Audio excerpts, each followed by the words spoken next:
Everybody, and welcome back to another episode of Flock's Nest Sports Podcast. As always, I am one of your hosts, Dallas Reppin 52 of the Baltimore Ravens, Ray Lewis. As always, I'm the other half, Brennan, repping 54, Bobby Wagner of the Seattle Seahawks. We got a great episode for you guys today.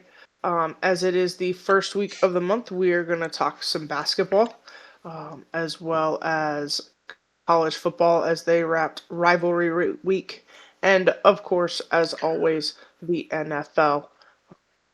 So let's just jump right in. We will start with the NBA as they are still in their midst of their season. Mm-hmm. So we got a couple pieces of breaking news within the NBA. Nothing major, but Chris Paul announced that he's retiring at the end of the season. Not really surprised by this. Obviously going into his 21st year in the league. He's been around for a while. Hasn't really been playing for the Clippers. It actually came out this morning that the Clippers and him are parting ways. What that's going to mean, not sure yet. Whether that just means he's done and that's his career, or if he's going to go somewhere, finish out the career, and try to go win a championship, which is like the only thing he hasn't done in his career. Pretty much, one of the few players that's a legend without ever going or winning a championship. So I imagine that he will pick a place that he thinks he can go challenge for the NBA championship. So we'll see where it ends up going. Wherever it ends up going, I imagine again it'll be a contender. And then the other piece of breaking news was Danilo Gallinari has announced his retirement. He is not finishing out the season. He's just calling it. He was part of 20 seasons in the NBA. Obviously played for the Nuggets, Knicks, Bucks, forgetting a couple. Kind of bounced around, but spent a lot of time with the Nuggets. I actually met him when he was with the Nuggets. So we'll always have kind of a special place among NBA players for me. But congrats on a good career, Danilo Gallinari. Nice. And Yeah, then congratulations to him. For the NBA itself, it's still very early in the season. They're only, I think, 20-ish games in. Yeah, they're like 20 games into the season. As it stands currently,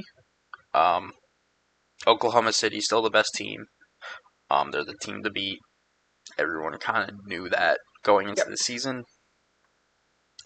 There hasn't really been real surprises. I mean, the real surprise to me is the Detroit Pistons winning the East currently.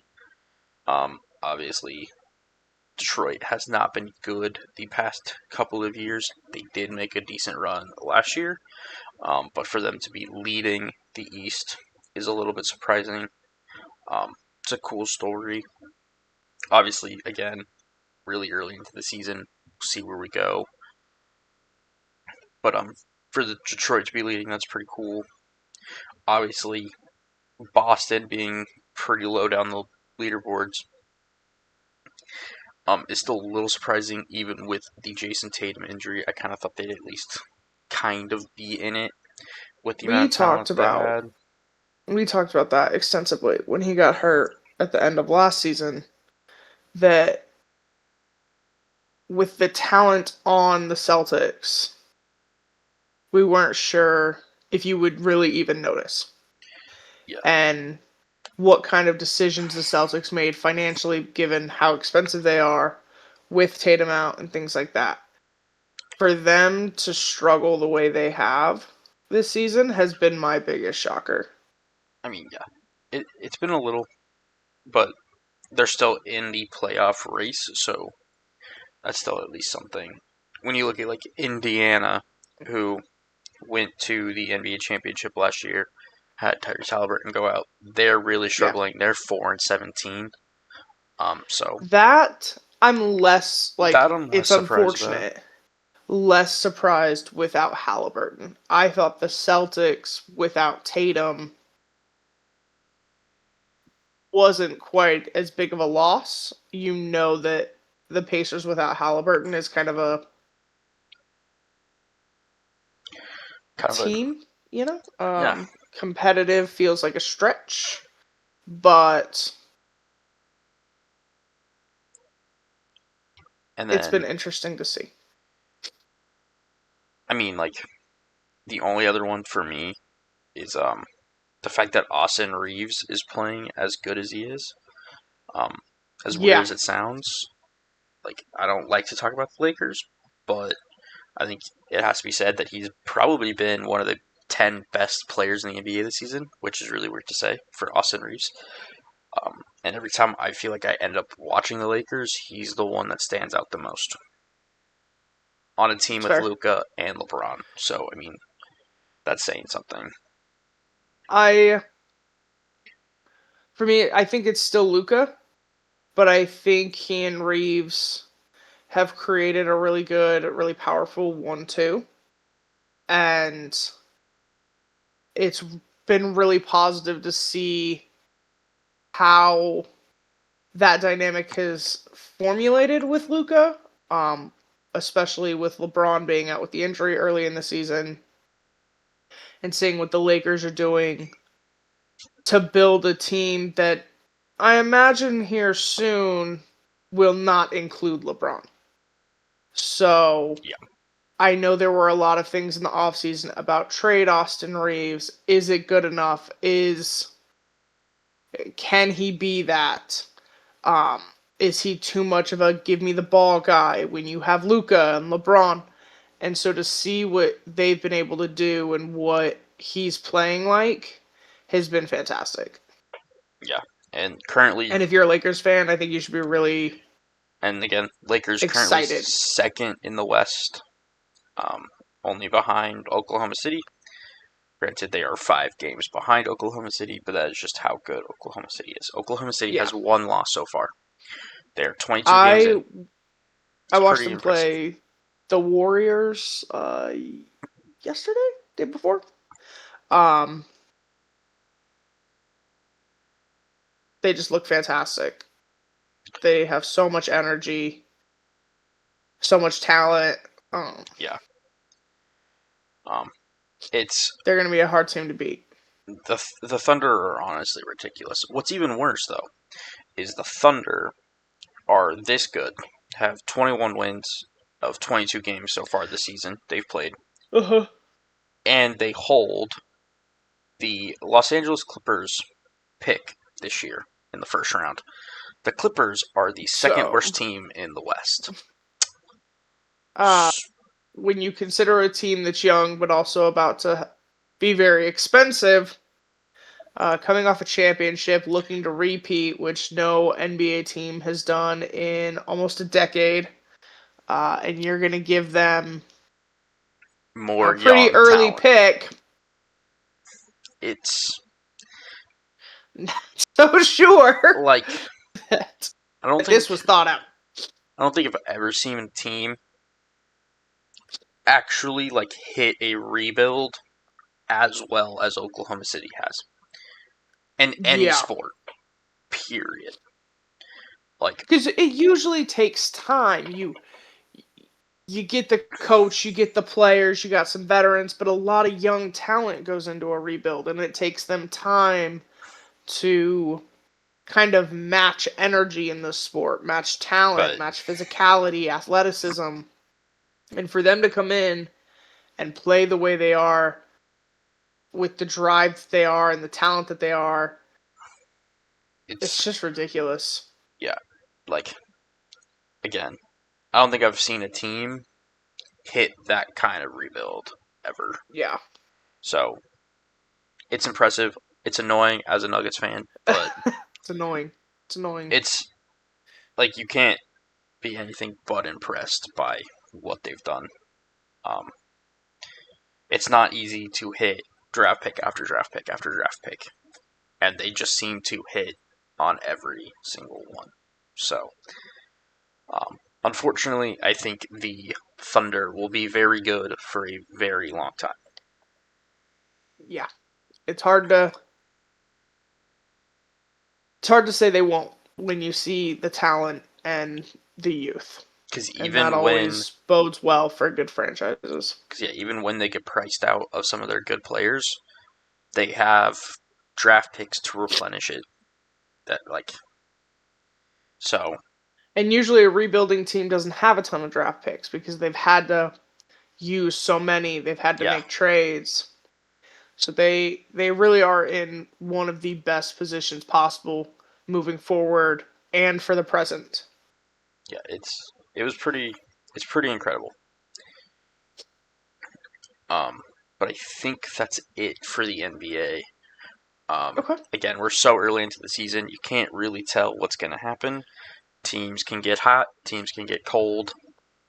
We'll just kind of, Injuries, unfortunately, yeah. things do happen. So It's we'll a long see. season. Again, 82 games. We're about a quarter of the way through. Um, but that's where we stand. So we'll see what Okay. happens.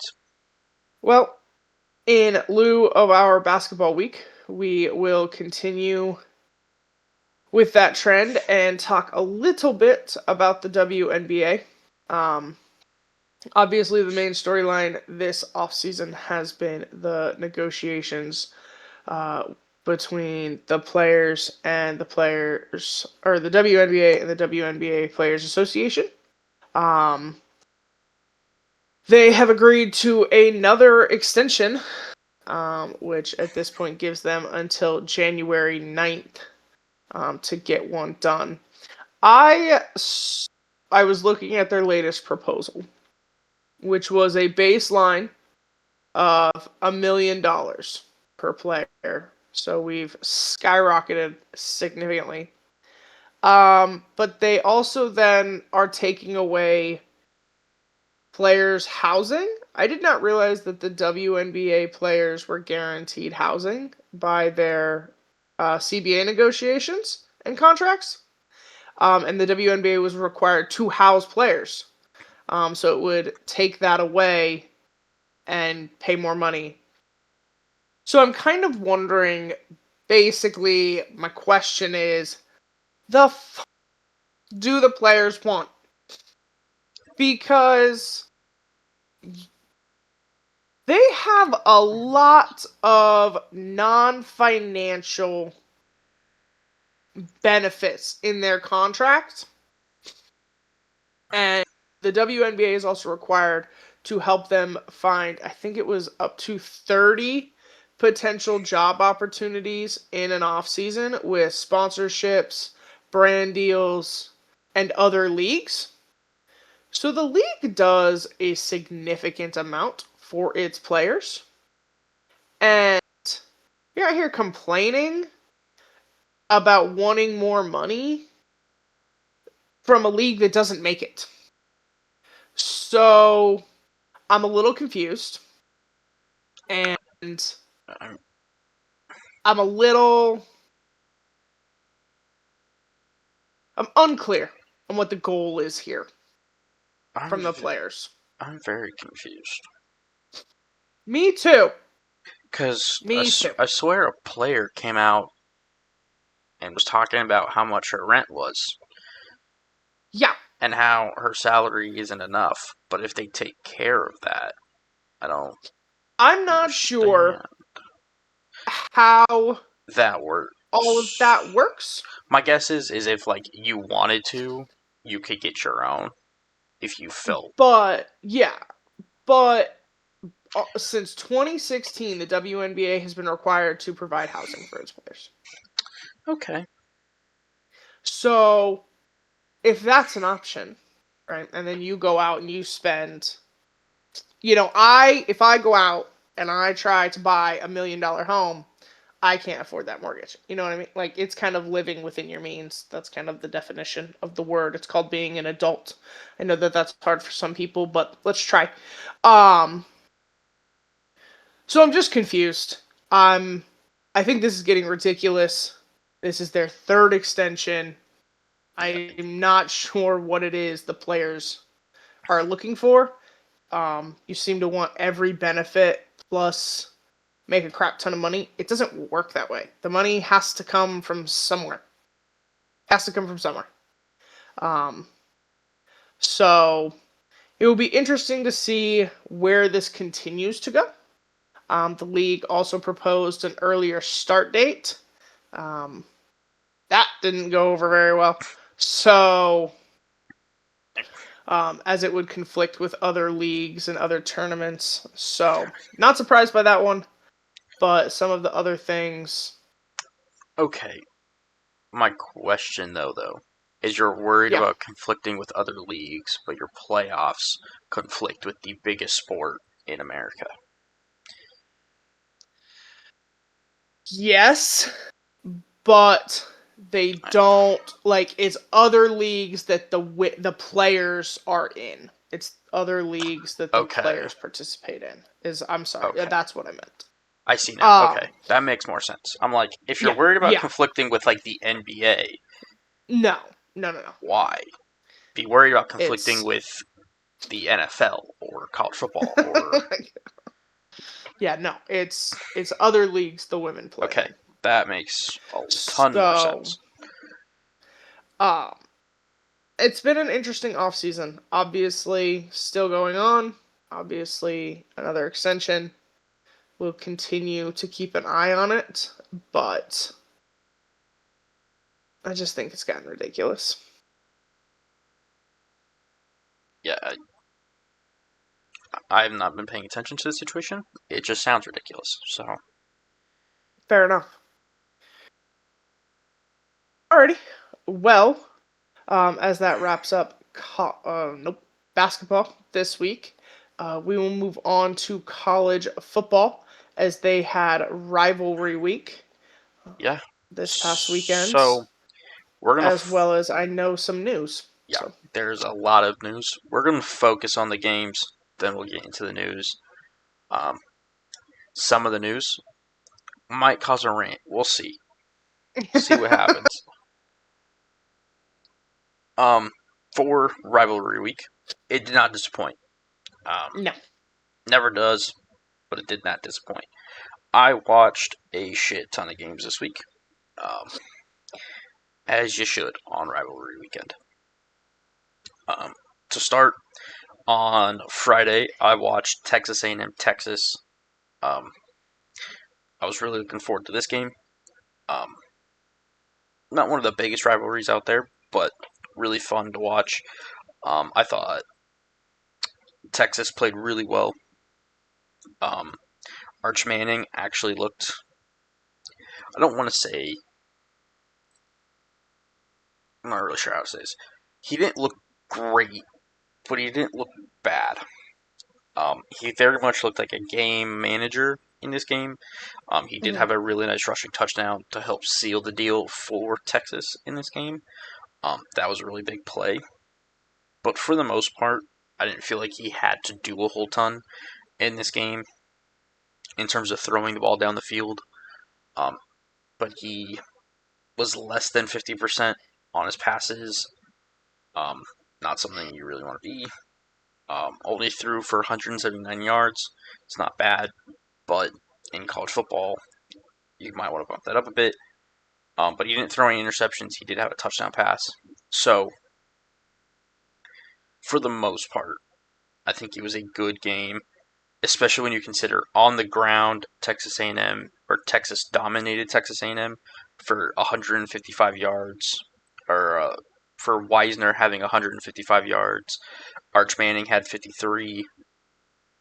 Um, they combined for 218 on the ground. When your rushing offense is doing that, I don't think the quarterback needs to be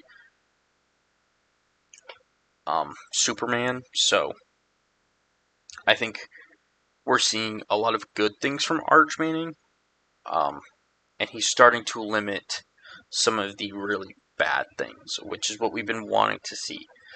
Um, yeah, obviously, we still think he's going to go back for one more year. Um, At least. So for him to at least be limiting the mistakes and the really bad things that we were seeing is really important. So love to see that. On Texas A&M side, this is their first loss of the season. Um, they've been playing very good football. This was the first game I felt like they just kind of weren't in it. Yeah. Marcel Reed, their quarterback, was not very good in this game. Um, completed 20 of 32 for 180, no touchdowns, 2 interceptions. And those 2 interceptions were both very back-breaking, and when they happened, how they happened. So, not great there. Their rushing attack just wasn't the same as it normally is. That's what Texas A&M hangs their hat on. It didn't really get going. They still had 157 yards on the ground. A lot of that, though, came from Reed in scrambles and design runs. And then defensively, I thought they played all right. They just weren't affecting Manning enough. So, as a whole, I think Texas definitely deserved to win this game and was just a significantly better team over A&M, which is saying something considering A&M was undefeated going into this game and has been one of the better teams in college football. So, impressive win for Texas. Yeah. It was a good win. I thought you kind of hit it on the head that Manning was just kind of a game manager, but sometimes that's all you need to be.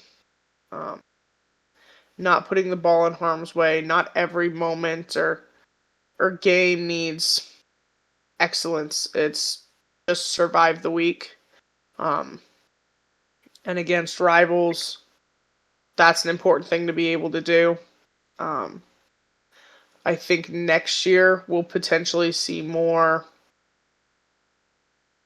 of the kind of like talent based things than what we've seen this year. This year has been about learning and development, and obviously with the injury that kind of stifles those things.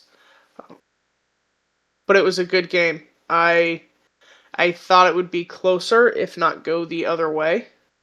Um, so yeah, I It I was, enjoyed this week a lot. yes. The next game I watched was the Iron Bowl, and for those that don't know what that is, it's Alabama Auburn. Um, this was a very good game. Alabama Auburn is always a good game. There's always really good moments that come out of this game. It is one of the biggest rivalries in college football, so it always has some really great moments. Yeah, Alabama gets the win 27-20. On Alabama's side, I thought they played about like they played all season. Truthfully, the offense showed some really good things and some not so good things at times. Ty Simpson with a really weird stat line of 19 for 35 for 122 yards, but 3 touchdowns. Was doing a lot of his damage closer to the end zone. Um, their running game had moments where it looked good, had moments where it looked really bad. Had 158 yards on the ground. Isaiah Horton had 3 touchdowns in this game. Um, had all 3 of the passing or receiving touchdowns, so that was pretty impressive. Um, and then defensively, I thought Alabama played pretty well. Got 1 interception, got a forced fumble. That forced fumble came at a very important time in the football game. So when stuff like that happens, that's what you want to see from this kind of defense and this kind of team. But again, it is a rivalry. There's stuff to be said by that. But this is not a yeah, good Auburn team who fired their coach and you beat them by 7. Like, it is a rivalry. You got to keep that in mind. It always is kind of played closer. But you have to take into consideration that, again, this is not a good Auburn team. They just fired their head coach. You would expect more out of Alabama in this game. Um, yeah. and I just feel like I say that every week. But to be We fair, have been saying that all season. they We've keep been saying winning. it. So,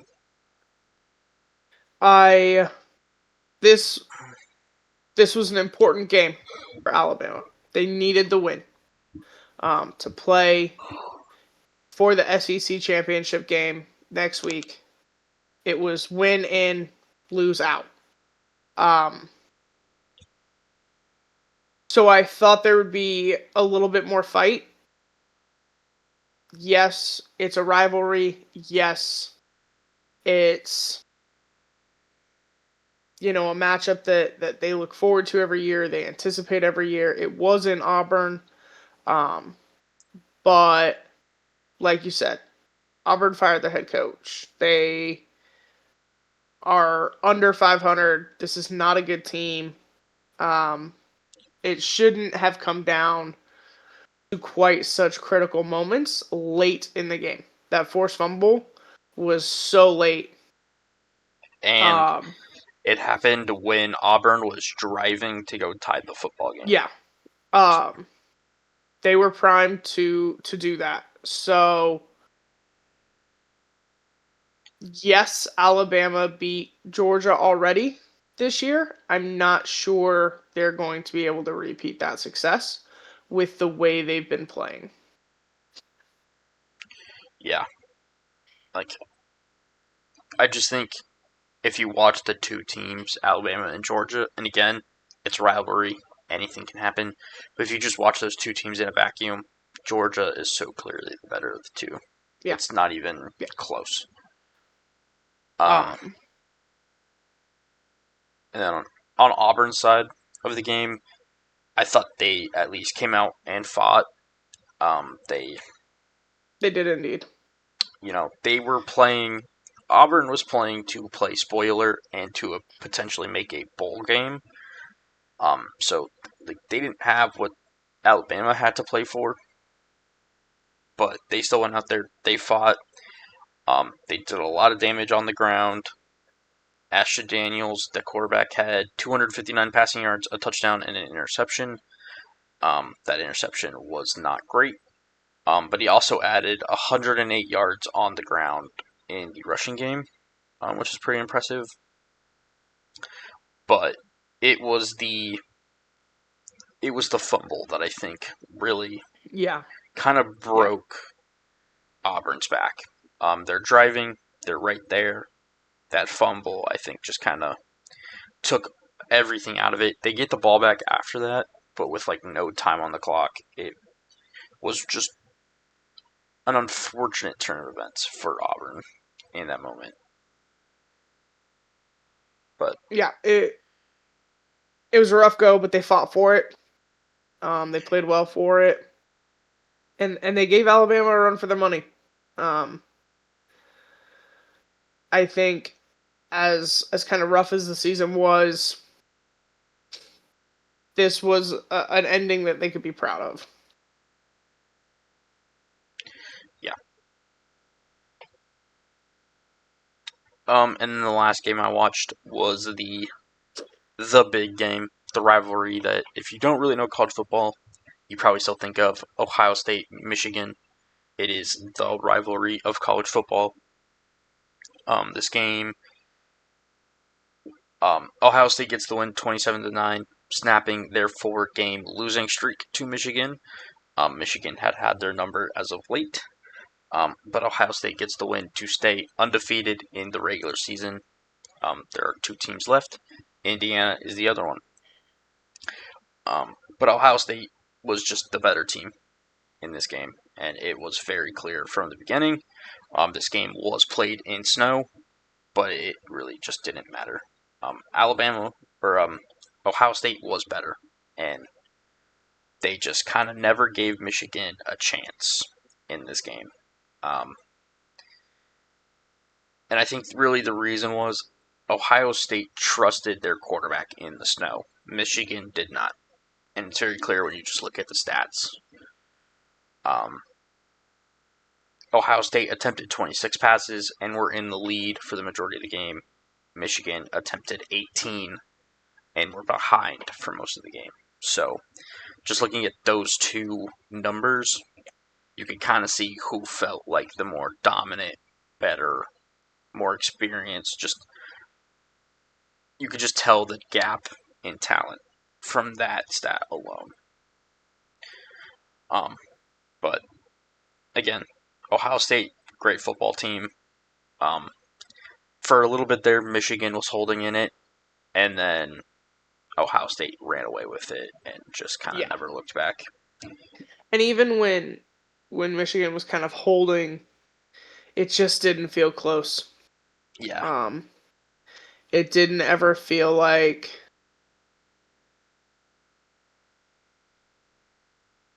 like it could break that way. Um, Ohio State just always felt in control, always felt like, one play away from running away with it, and then that's what they did. So like it was a great game, like for someone that like is kind of newer to college football, very new to rivalry week. Obviously, I know and I've heard about Ohio State and Michigan. Like I've been living under a rock my whole life. Um, so when picking games to watch this week, it was definitely the top of my list. And it didn't disappoint, even though it wasn't close and Ohio State kind of dominated the whole game. It was still a really good game. You could see the intensity of it. I thought protecting the M was kind of funny at the end. I was like, we're trying really hard to keep pride. some of our pride here at the end. But it was a good game, and I I definitely want to watch Ohio and Indiana this coming weekend. I think that will Yeah, probably be one of the best games of the week. it, And it might be the best game of the year. Like, let's be frank so about it. yeah, I thought it was a great game, but Ohio State was just kind of always clearly the better team. Yeah, like at no point did I feel like this game was gonna be close. Like, I will say, when Michigan got that early interception, I thought this was going to be roughly the same we've seen from Ohio State Michigan games, where Michigan's defense would do enough to just kind of hold Ohio State, and then Ohio State kind of figured it out on offense, and it was pretty much over from there. So, Yeah, good, impressive win from Ohio State.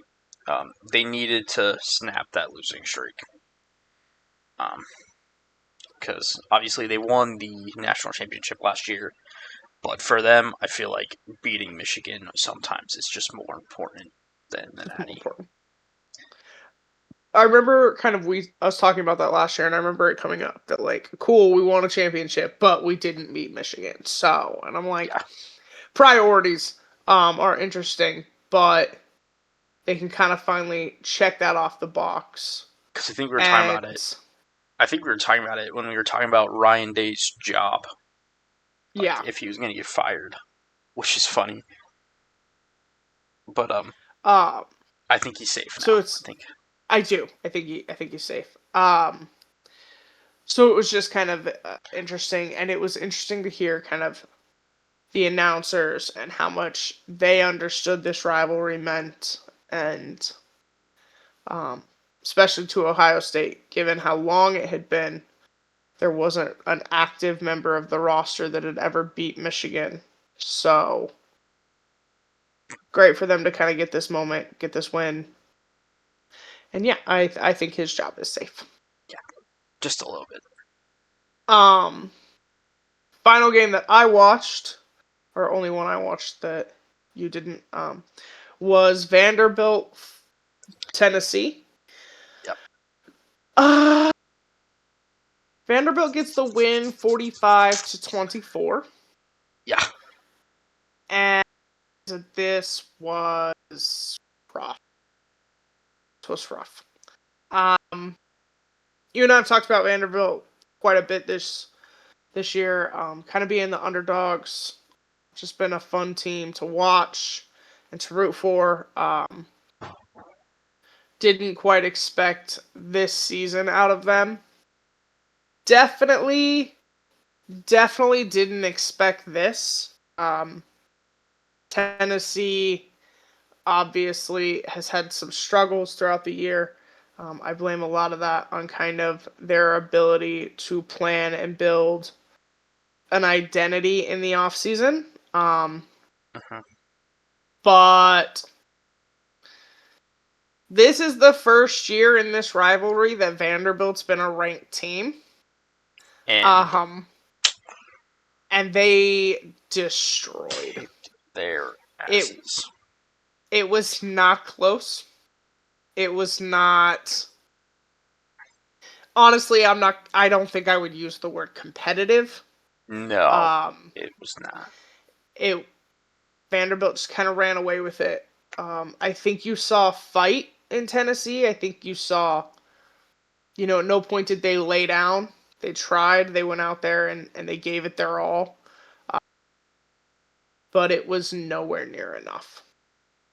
Yeah. And when you consider the history of the two programs, the focus of the two schools, um, the fact that this is Vanderbilt's first year being ranked, this is an unfortunate way for Tennessee's season to come to an end. Yeah. So I think they have a lot of decisions to make in their offseason and a lot of recruiting and roster building that needs done. Yes. And then for Vanderbilt, unfortunately, I think it's just not enough. Yep. With the current projected bracket for college football, it would have Vanderbilt as one of the first two teams out. And if you don't know what that means, if you don't watch college basketball, it means them and Miami are the two teams that were the closest to being in. But unfortunately, because of how the bracket is set up, two conference champions would end up taking their place. Whatever the two highest ranked of the remaining um, would end up taking their place. So the bracket would end up looking like top, the top fifth ranked national champion or conference champion, whoever that may be, would be in 12th, playing Oregon at 5. Alabama would play Oklahoma. Alabama ranked ninth, Oklahoma ranked 8th. Conference championship, conference champ number 4 would play Ole Miss at 6. And then Notre Dame plays Texas A&M. Texas A&M is ranked 7th. Notre Dame is ranked 10th. And then the first round buys would be Texas Tech at 4, Indiana at 2, Georgia at 3, and Ohio State at 1. Um, Not a lot of this is subject to change. I think really the only things that can change is slight seeding. With like, if Indiana beat Ohio State in the Big Ten championship, they would go to 1. Ohio State would probably drop to 2. Um, if Alabama beats Georgia, they might flip. But that's pretty much it. I think for the most part, the bottom-ish teams are kind of set in stone. So that's kind of who you Yeah. can expect in the playoffs at this point. So, obviously, no Vanderbilt, unfortunate. No Miami. They would be considered one of the two teams left out. In terms of who can possibly fill those conference champion spots, my guess is it would be Virginia out of the ACC, and then either North Texas, JMU, or Tulane would probably be the next. So we'll kind of see what happens with conference championship week and who gets those last two spots. Yeah, so should be good playoffs. Unfortunately, like you said, great game. Just not sure it's going to matter. Yeah. But the fight was there, obviously building towards something. Um, and it was a good game. It was a good game for them. Something they can be proud of. I think a season they can be proud of.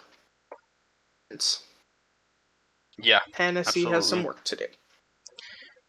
So That they do. That they do. well, I do believe that does it for our games for Rivalry Week. Yes. However, that does not do it for college football because there is a shit ton Lots of of news. news to get to. So we're just gonna get into it. A lot of this is teams hiring, not firing this week. So we'll just kick it off. Stanford has hired Tavita Pritchard to be the school's next head coach. Um, don't know a lot about the guy. I'm gonna be perfectly honest with you. Um, I know he went there as a quarterback. I don't know what his coaching experience is. But I will say I trust Andrew Luck, who is Stanford's GM, to find his guy and find the guy that he believes will lead Stanford to greener pastures. So we'll see what happens there. But again, I think Andrew Luck knows what he wants from this program, and he's going to bring in the guy to get him there. So we'll see what happens there. Next, Oregon State has found their head coach, Jamarcus Shepard.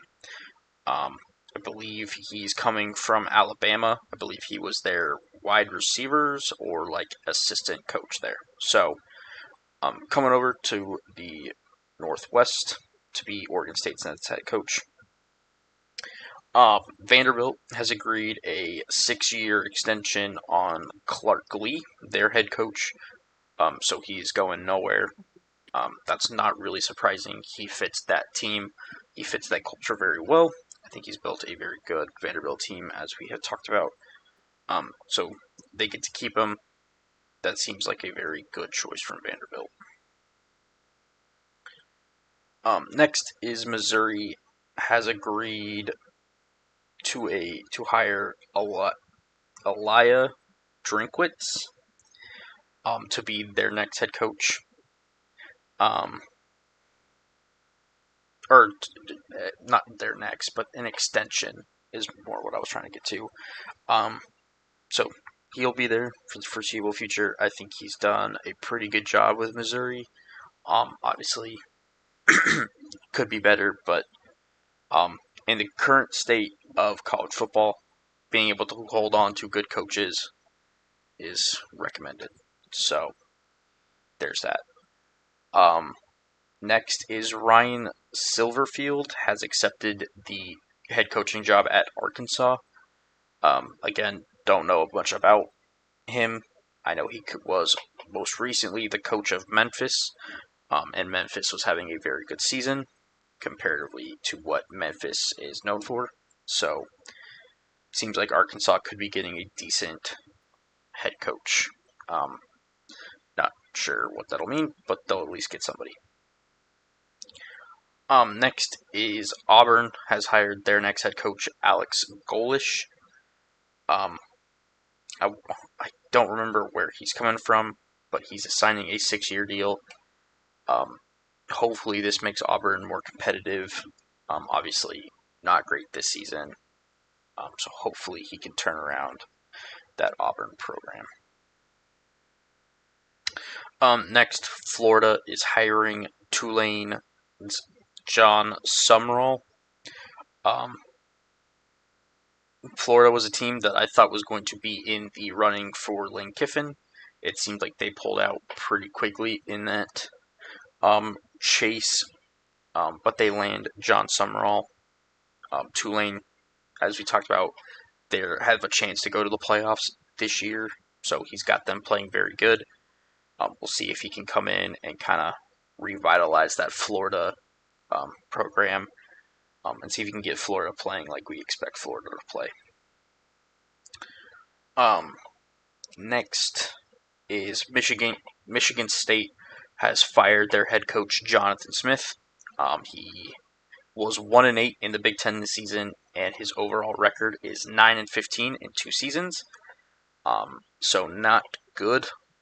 So they cut ties with him and hire Pat Fitzgerald. Not really sure where Fitzgerald is coming from. I want to say it's Northwestern. So Northwestern has been struggling this year, so this is a very interesting hire to me in terms of just timing. But who knows? That could be more of a just Northwestern thing of they're not historically a good program. They don't get the recruiting Michigan State does. So we'll see what that means. Next up, Kentucky has agreed to make Will Stein their next head coach. He was most recently the offensive coordinator at the University of Oregon. So Kentucky, I think, bringing in a pretty young head offensive-minded head coach. Hopefully this works out for them and helps kind of bring them into relevance because they just have never really been relevant in college football. And then the last one, the big one, Lane Kiffin has decided to become the next head coach of LSU, signing a 7-year, $91 million deal that gives him a base salary of $13 million, which puts him second in college football for head coaches, only behind Kirby Smart at Georgia. For Lane Kiffin, I think this is a coward's way out. Just going to be completely honest with you. I think this is the problem with college football right now, is how their timelines work and how their schedule works. Because of the fact that this head coach, who has led an 11-1 Ole Miss team to the playoffs, can decide to abandon his team when they need him most to go join a team that's not in the playoffs, is frankly just very disappointing and just kind of a dick move. So, Lane Kiffin will no longer get any sympathy for me for how this goes at LSU. I kind of hope it blows up in his face. I'm not an Ole Miss fan. I just think it's kind of bullshit that you've now left all these players in the biggest time of their lives to chase money. That is not the point of college football. That should never be the point of college football. And the fact that college football allows this to happen is a problem that needs to be fixed. Yeah. I did not realize that transition would happen now. I thought Well, so it would wait. Here's what happens. Is he accepts the job at LSU. So he has talks with Ole Miss about getting a new contract with them, and then he has talks with LSU about getting a contract there. Yeah. Obviously, LSU pays him probably significantly more than Ole Miss can offer. So he accepts that. He then goes back to Ole Miss to ask if he can finish out the season as the coach. And Ole Miss pretty much tells him to go fuck himself. I mean, for fair. Accepting to leave. Pretty much telling him, you chose this team. Bye. Yeah. So, there's that. So that would be why there are some coaches that get hired that are in the playoff run that until their season's over, they hang around and they get it done. Most of the time, though, it's for, like, if you're a coach of, like, I want to say the Tulane coach I mentioned that's going to Florida is staying with Tulane throughout their playoff run and then going to Florida. Because a lot of these smaller schools understand that this is a promotion and a step up. Yeah.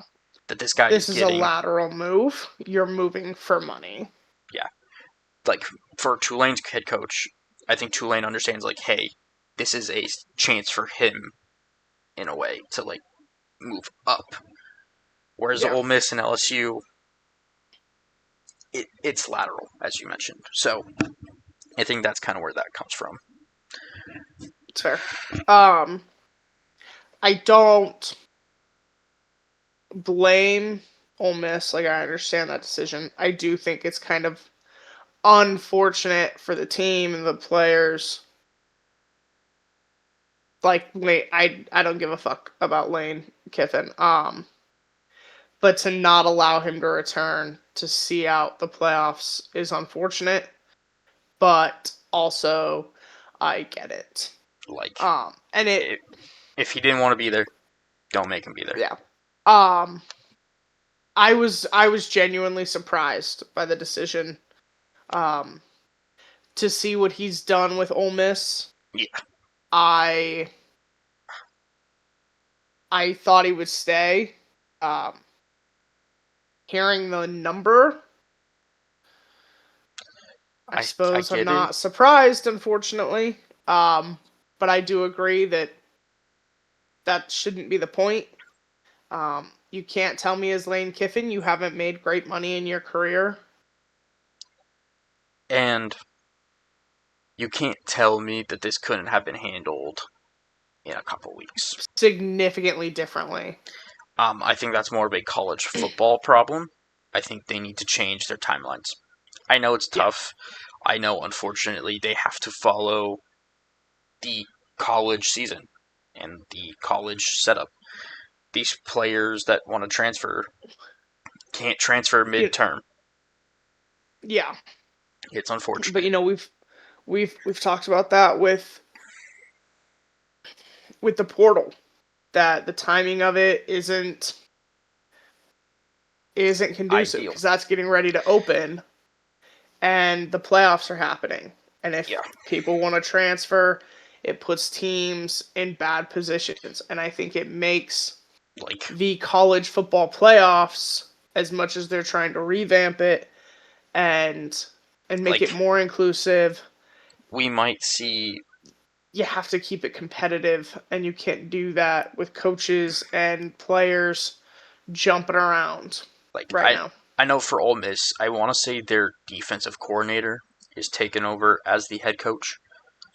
Um, and that seems like a move that actually might just be permanent, based on the reports. Okay. I wasn't gonna bring it up until it's made official that he's the next head coach, but that seems to be what's going to happen. But you now have a team that has their defensive coordinator having to take over, and then the transfer portal opening while they're in playoffs. And my Yeah. guess is there are going to be players that want to go play for LSU under Lane Kiffin. Unfortunately, that's just the way it is. So you Yeah. might have a mass exodus of players from Ole Miss after Right this, before the playoffs. right before or during the playoffs. So Ole Miss, who's in a good playoff spot, might end up just not doing anything. Like, Yeah. it's just such a unfortunate and shitty situation to all the players that, one, this is their last year, this is the only chance they're going to get, and two, want to be at Ole Miss and want to compete. So I do feel for those athletes. Um, I'll partially be rooting for Ole Miss in this Yeah. college football playoff Yeah, definitely because that would just be understandable. sweet. Just a little fuck you on the way out would be Yeah, a little pretty. bit. A little bit. Um, And we're a petty group, yeah. we enjoy it. Um, if that does it for Lane Kiffin, there is another piece of um, college football news that just happened. Okay. And this one's very interesting, as Ohio State offensive coordinator Brian Hartline is expected to become the next head coach of South Florida. Um, I'm surprised it's taken this long for him to get a head coach look, or for him to decide to be a head coach, and for it to be South Florida is another surprise. For those of you that don't know, Brian Hartline has been the wide receivers coach slash offensive coordinator at Ohio State for a very long time. And when you're the wide receivers coach at Ohio State and you're responsible for some very good wide receivers in the NFL, to the point where Ohio State is sometimes referred to as wide receiver U, it begs the question as to why you haven't decided to further your career. He's made that choice now, so congrats to him. We'll see what that means for Ohio State wide receivers, pretty much. Obviously, again, they've been producing receivers like crazy the past couple of seasons. An alarmingly high rate for years. Obviously, you have JSN, Terry McLaurin, Garrett Wilson, Marvin Harrison Jr. The list kind of just goes on. Long list. And what that means for South Florida, we'll see, because I have a hard time imagining that South Florida now becomes wide receiver university. It's just a me opinion, but you never know. I guess we'll see. If he's that good at coaching wide receivers, then you need other things to make that work, but sure. Hey, we'll see. It's just a very interesting decision. It's an interesting decision. I respect it. But that does it for college football.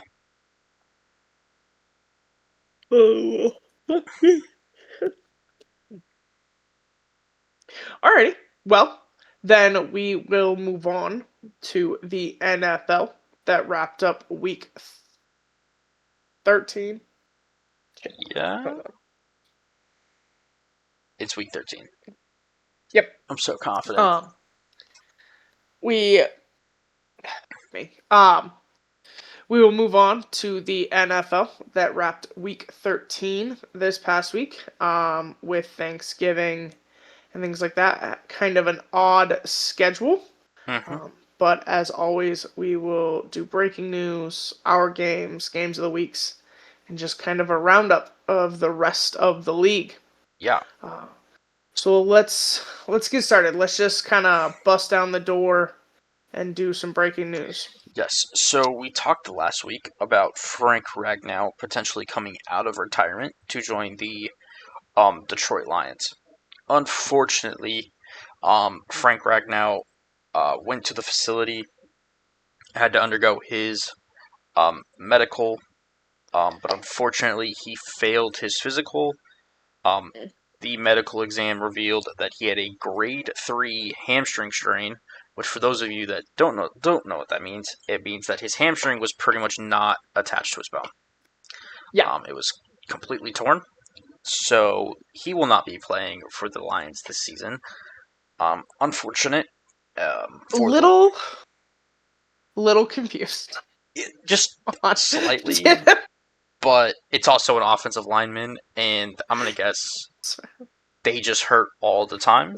So he's just like, there's just a twinge in my leg. It's just no big thing, but just a smile. And they're like, actually, you need a hospital.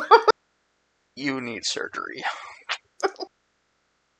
Like, you're fucked, actually.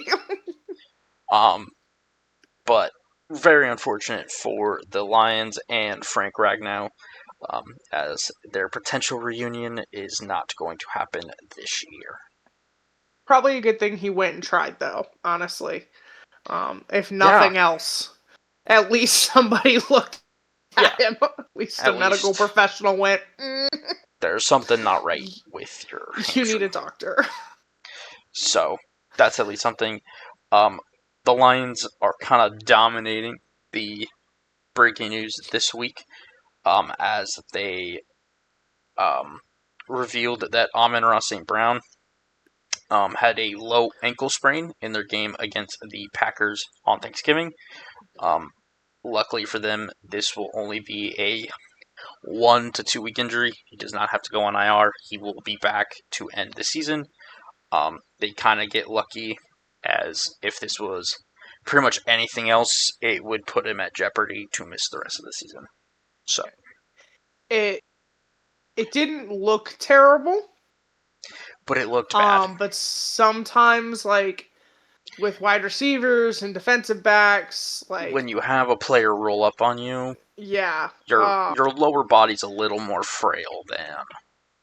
And he went out, like, so early in the game, and then I know, fans kind of kept waiting to hear news. An ankle injury is just such a broad term. Yeah. Um, You at least didn't hear like ACL or you didn't hear knee yeah. or Achilles. So, good that he avoided anything major. He's a key part of that team and that offense. Um, and he's just fun to watch. Like, if you love the sport of football, negate teams or anything like that. He's a lot of fun to watch, and that offense is a lot of fun to watch. So good that he avoided anything massive. So thankfully he did avoid season-ending injury, um, which is pretty lucky for them. Unfortunately, another one of their players did not avoid season-ending injury. Their corner Terrion Arnold has to undergo shoulder surgery. Those two words together is awful. Um, and will miss the rest of the season. So very unfortunate for him and the Lions. Um, I think the Lions are just a team, no matter what they do, are not going to stay healthy just because of how they play and They play an how. extremely physical brand of football. Um, so unfortunate. Next up is Justin Herbert. Fractured something in his left hand in the game against the Raiders this week. I want to say he's undergoing surgery on that left hand. Um, as of recording, I think the surgery's been done, and it seems like it went well. It does not seem like he's going to miss any time. Um, this is his non-throwing hand, so a lot of times quarterbacks can kind of just get away with Yeah. um, playing with injuries to that. So we'll kind of see what happens there. Um, the Colts have had a couple injuries revealed. Um, first of all, you had Sauce Gardner, who left the game against the Texans during the game. It is believed he suffered a calf strain, nothing major, so he's considered week to week. I imagine he'll miss a couple games. Um, Calf strains are not something you really want to put a guy back on the field with without it being pretty much fully healed, because, well, There's an that's how. extremely long history of calf strains leading to Achilles tears. Just talk to the Celtics and the Pacers. Yep. Um, Yep. so I expect him to sit until that thing is damn well healed. Um, so lucky to avoid the Achilles for now, but Hopefully it stays that way. yeah. And then the Colts also prior to the game revealed that Daniel Jones has been playing with a fractured fibula. Um, so that's something. Um, I want to say Anthony Richardson is still on IR, so that might explain why they feel it necessary to play him on a fractured fibula. But all in all, it would also explain why It hasn't gone well the last 2 he weeks. hasn't looked great. I don't Yeah. think I would look very good playing on a fractured leg either. So, No. No. um, Uh, I I think it's an injury that I don't think it's like a significant break. I don't think it's significant. I think it was the Colts' way, honestly, of kind of explaining why things look the way they look and why changes haven't been made and their faith in Daniel Jones and in this team has maintained. I know the game against the Chiefs, you and I were highly critical. A lot of people were very critical. Um, that was more about the play calling than Daniel Jones, honestly. Yeah, and now I'm even more critical on the play calling. Yeah, now I'm like, why would you keep putting him through that? Um, Especially because, do you know which leg it is. I want to say it's his right leg, so it would be his back His leg. back leg. Um. So yeah, I'm like I understand like saying it of like, hey, like he is dealing with not a small injury. To be like, this is why we're not concerned about how it looks or things like that. It does call into question the game management, in my opinion, even further. Yeah.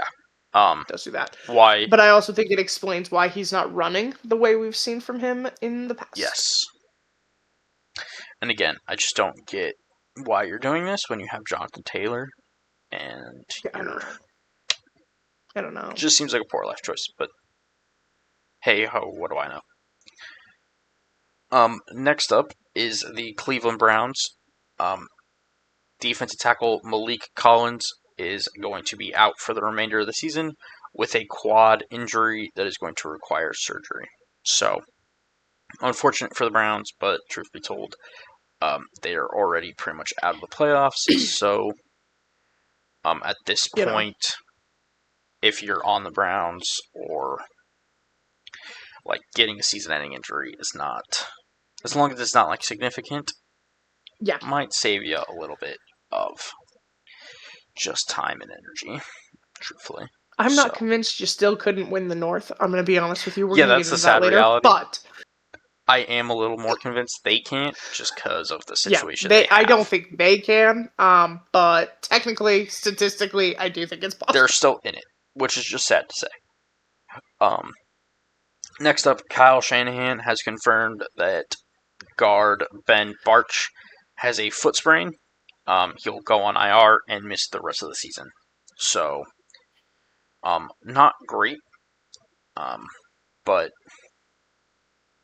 yeah, just not great for the 49ers. Like, nothing else can be said. And then that does it for the injuries. There was two interesting things that happened with the Steelers. First of which, they are signing Asante Samuel Jr. from the practice squad to the active roster and are waiving Darius Slay to make room. The reason this is interesting is I feel like Darius Slay has still been playing decent football for them. It hasn't looked fantastic, but he's still been decent. So this is a very interesting move to me. I don't know what this says about Darius Slay or what this says about where this team is going. But Darius Slay, I want to say, is now a free agent as he was not claimed yesterday. So we'll see where he ends up because I assume a team fighting for the championship will probably pick him up and see what they've got there.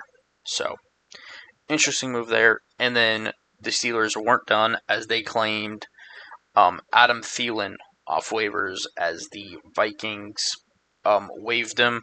I want to say Thielen requested to be released and waived, and they gave him that.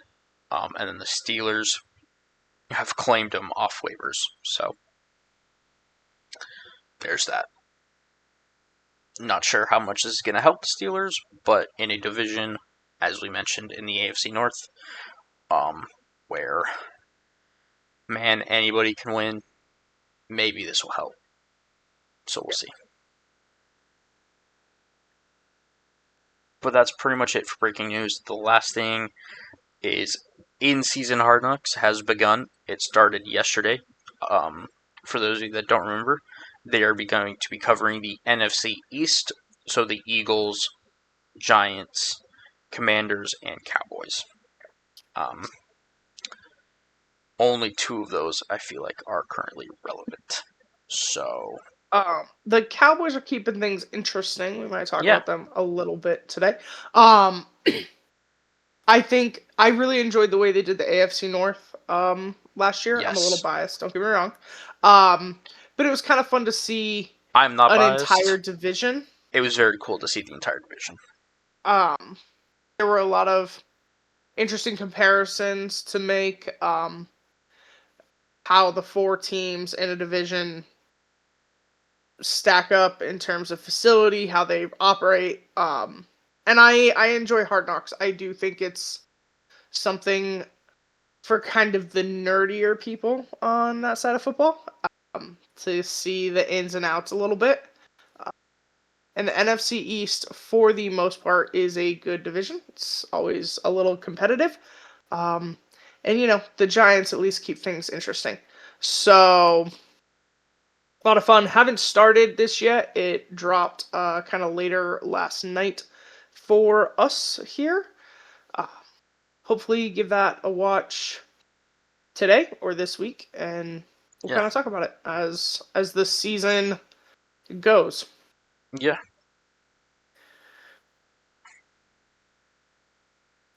Alrighty. Well, if that does it for breaking news, we will get into our games. And as always, we will start with the Ravens. Good luck. Have fun.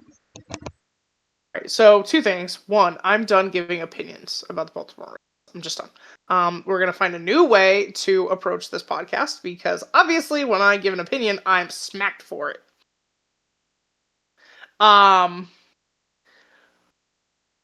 Thursday Night Football, Ravens take on their division rival, or a division rival, the Cincinnati Bengals, and they lose 32-14. Terrible game. Terrible game. It's just, offense was terrible, and that was really the story of the game.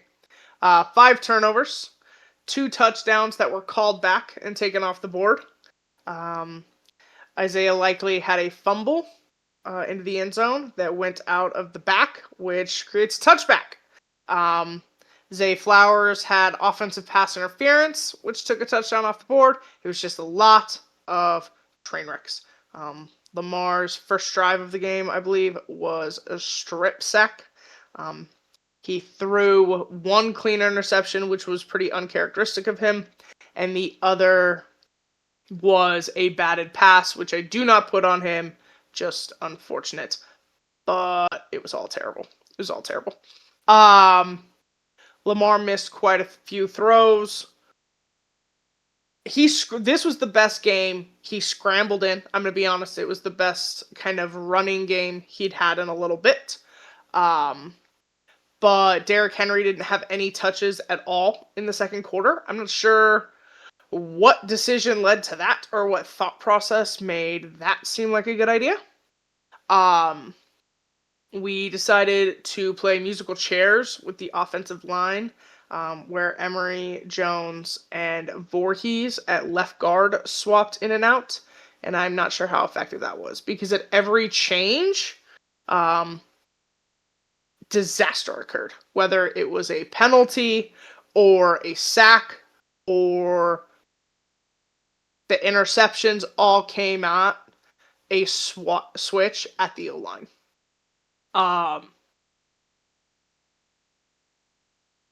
This was a team with the 32nd ranked defense, and we made them look like they had the number 1 defense in the NFL. That's embarrassing. That's ridiculous. To be in the Ravens' house and lose to a team they hadn't lost to in years was horrifying. And it was a terrible way to end my Thanksgiving, and I was very upset. I was very upset. I hope, and this is the optimist in me, and I understand that. This has the potential to be a good thing. This offense has not been playing well for weeks. The lack of creativity, the miscommunications, the mistakes have been mounting. However, they've been getting away with it. When you play the Dolphins and you play the Jets and you play terrible teams, you can get away with it. And while the Bengals don't have a good defense, as we talked about with Auburn, Alabama, division games in the NFL are different. The Ravens and the Bengals are always a close game. It's high scoring, it's high intensity, it's always a shootout, and it comes down to the mistakes or one busted play. Because all of their mistakes have been mounting And I'm not entirely sure how much drive there was to fix them. I think this loss has the ability to light a fire under Monken and Lamar and that entire O-line's asses, or at least fuck, I hope so. This offense will not cut it. It will not cut it. This offense is also unacceptable with Lamar Jackson as your quarterback. I don't know what's wrong with him right now. I don't know if it's the injuries. I don't know if it's the O-line. I don't know if it's the lack of creativity, the lack of how we're utilizing the run game. I don't know if Justice Hill not being out there has messed with this man's head. They need to get it the fuck together. They're very, very lucky right now. They're very lucky that the Steelers are terrible. It's the only thing saving this season right now. Because it's not them. It was a bad game offensively. Just the mistakes all over the place. But maybe we use this as a fuel to actually get the offense right. I said this needed to be a get-right game. They didn't do it. Maybe the loss will do it. Defensively, they actually played really well. I know the score kind of says otherwise. I understand that. But they held them to field goals very early in the game. And when you have Joe Burrow and Jamar Chase, that's really impressive for the Ravens to do. It kind of went downhill when the injuries began to mount. Chidobe Awuzie was kind of the main corner on Jamar Chase and was doing a great job of limiting him. Unfortunately, when he went down with a concussion, it opened up Chase a little bit as Humphrey kind of struggled to keep in step, and with that broken hand, struggled even further. Nate Wiggins went down with the foot injury, also impacting that secondary. Chandler Martin went down. It is confirmed he has a season-ending ACL injury that requires surgery. So we just kind of continued to see the lack of depth. With TJ Tampa being added to the mix, that led to an unnecessary and unfortunate pass interference call. The injuries just kind of mounted, but to begin the game, when they were healthy, they were playing really well. They were getting pressure on Joe Burrow, covering Chase really well. The one thing they were missing that this defense has done significantly better the last couple weeks was the takeaways. They weren't able to get any in terms of forced fumbles or interceptions, so that's always hard. And then some credit is given when they can't get off the damn field. They can't stay off it because the offense keeps going 3 and out. Defense gets tired. It's not meant to play that long. It's not. They're not built for that. Especially when you have long drives and then 3 and out, and long drives and 3 and out. And that's where the injuries come from. They get tired. The mistakes happen. Busted coverages, or Jamar Chase, your reigning Triple Crown winner, breaks free. So I do think, given the situation, despite the 32 points, it was only 2 touchdowns, 3 or 3. It was a good game by the defense. I'm hesitant to be highly critical of that. If I was going to name a player of the game, it would probably be Hamilton. I kind of thought he might miss a week with that ankle that was heavily taped, but he did not, and he did not seem to miss a step. So that was good to see, but unfortunately, for all of the effort and the work the defense has put into this season, and the defense has made a point of wanting to be able to carry the team when the offense has struggled, it was just a little too much for them this week. Against a division rival, they really need both sides of the ball operating on all cylinders. And when the Baltimore Ravens offense produces, they're on the field for a long time. They have long drives. It allows that defense to rest and to stay healthy and to go out there and execute really well. And we just did not see that this week. So I'm not currently concerned about the defense. We will see as the weeks roll on, but the offense was the story of the game. Special teams, Loop was perfect on the day. No real highlights for anyone, but also no big mistakes. And that's really all I'm looking for from special teams. Yes, the punt returns for touchdowns and the kickoffs for touchdowns and blocked field goals are a lot of fun. But as long as it's solid football on special teams, I'm pretty happy. Other injury news for the Ravens, Darius Washington returns to practice after the Achilles tear in the offseason, with a potential return for this year. I do not recommend that, but sure. Tavius Robinson also returned to practice from the foot injury this week, as he's missed a couple of weeks, and he's been kind of paramount to that linebacker room and helpful in the pass rush. So it'll be exciting to hopefully have him back. Coach John Harbaugh said that Justice Hill is out for 3 to 4 weeks with a neck injury. I'm a little confused because he's already been out for 3 to 4 weeks. So is that like a total timeline or is that a continued timeline? I'm not really sure what to do with that information. It feels unhelpful. I'm going to be honest with you. It feels unhelpful. So, while we will get into my game of the week later, with the Steelers' loss to the Bills, the Ravens are still first in their division. At 6-6, the Ravens are winning what used to be the toughest division in football. The most physically dominating, ass-whooping division. They're winning 6-6.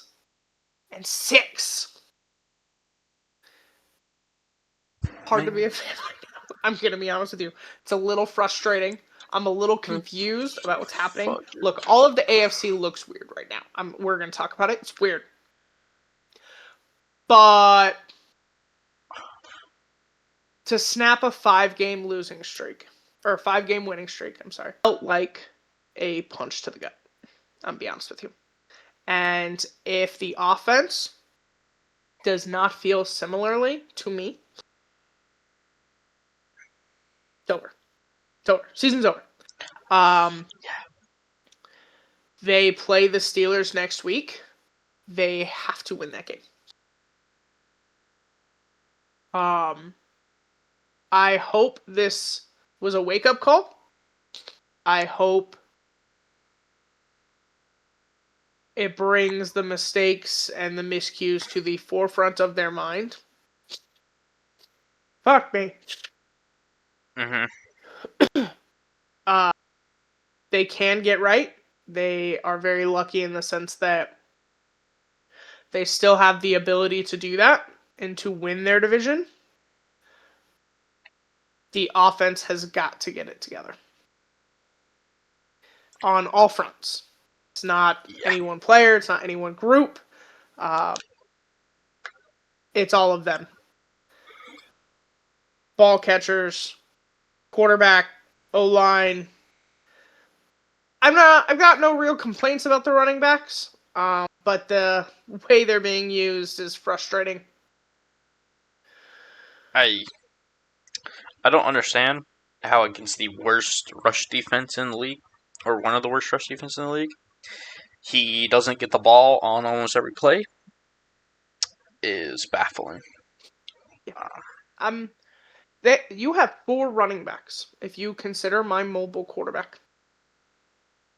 and Derrick Henry, a fucking semi-truck, who, by the way, rattled off a phenomenal run to give the opening drive touchdown.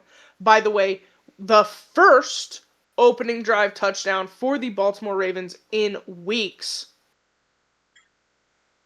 And we don't continue doing that? I'm confused. I don't know what Monken's seeing or how we're going from the scripted drive to just so radically different when it works. How Derrick Henry doesn't get the ball at all in the second quarter is ridiculous. Yeah. Especially when, to that point, the Bengals had 2 field goals. There was no need for that. That was one of the most baffling parts of the game. So, and it doesn't help then, right? When your quarterback's, I don't really got know. issues. I don't really know what's happening over there. But the strip sack, the interception, the miscues with wide receivers and tight ends, like, run the damn ball. They're a run team. Run the damn ball. It was ridiculous. It was unnecessary, and get it the fuck right. Now, I've been patient. Because we've been winning. My patience has run out. So should theirs.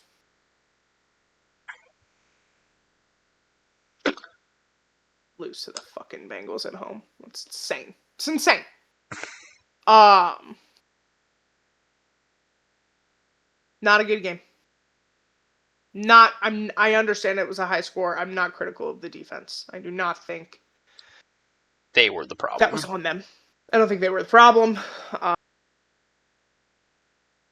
When you have 2 touchdowns taken off the board, and then can't get the ball rolling, can't keep the defense off the field, the injuries mount, and they get tired. That's the nature of football. So, I'm still happy with what I'm seeing from them. Happy with what I'm seeing from special teams. My offense is my problem. And given how the year started, that is the last thing I thought I would be saying at week 13. Yeah. So, obviously, we'll do a little more look ahead later. But, game against the Steelers, very important. Very important. Mm-hmm.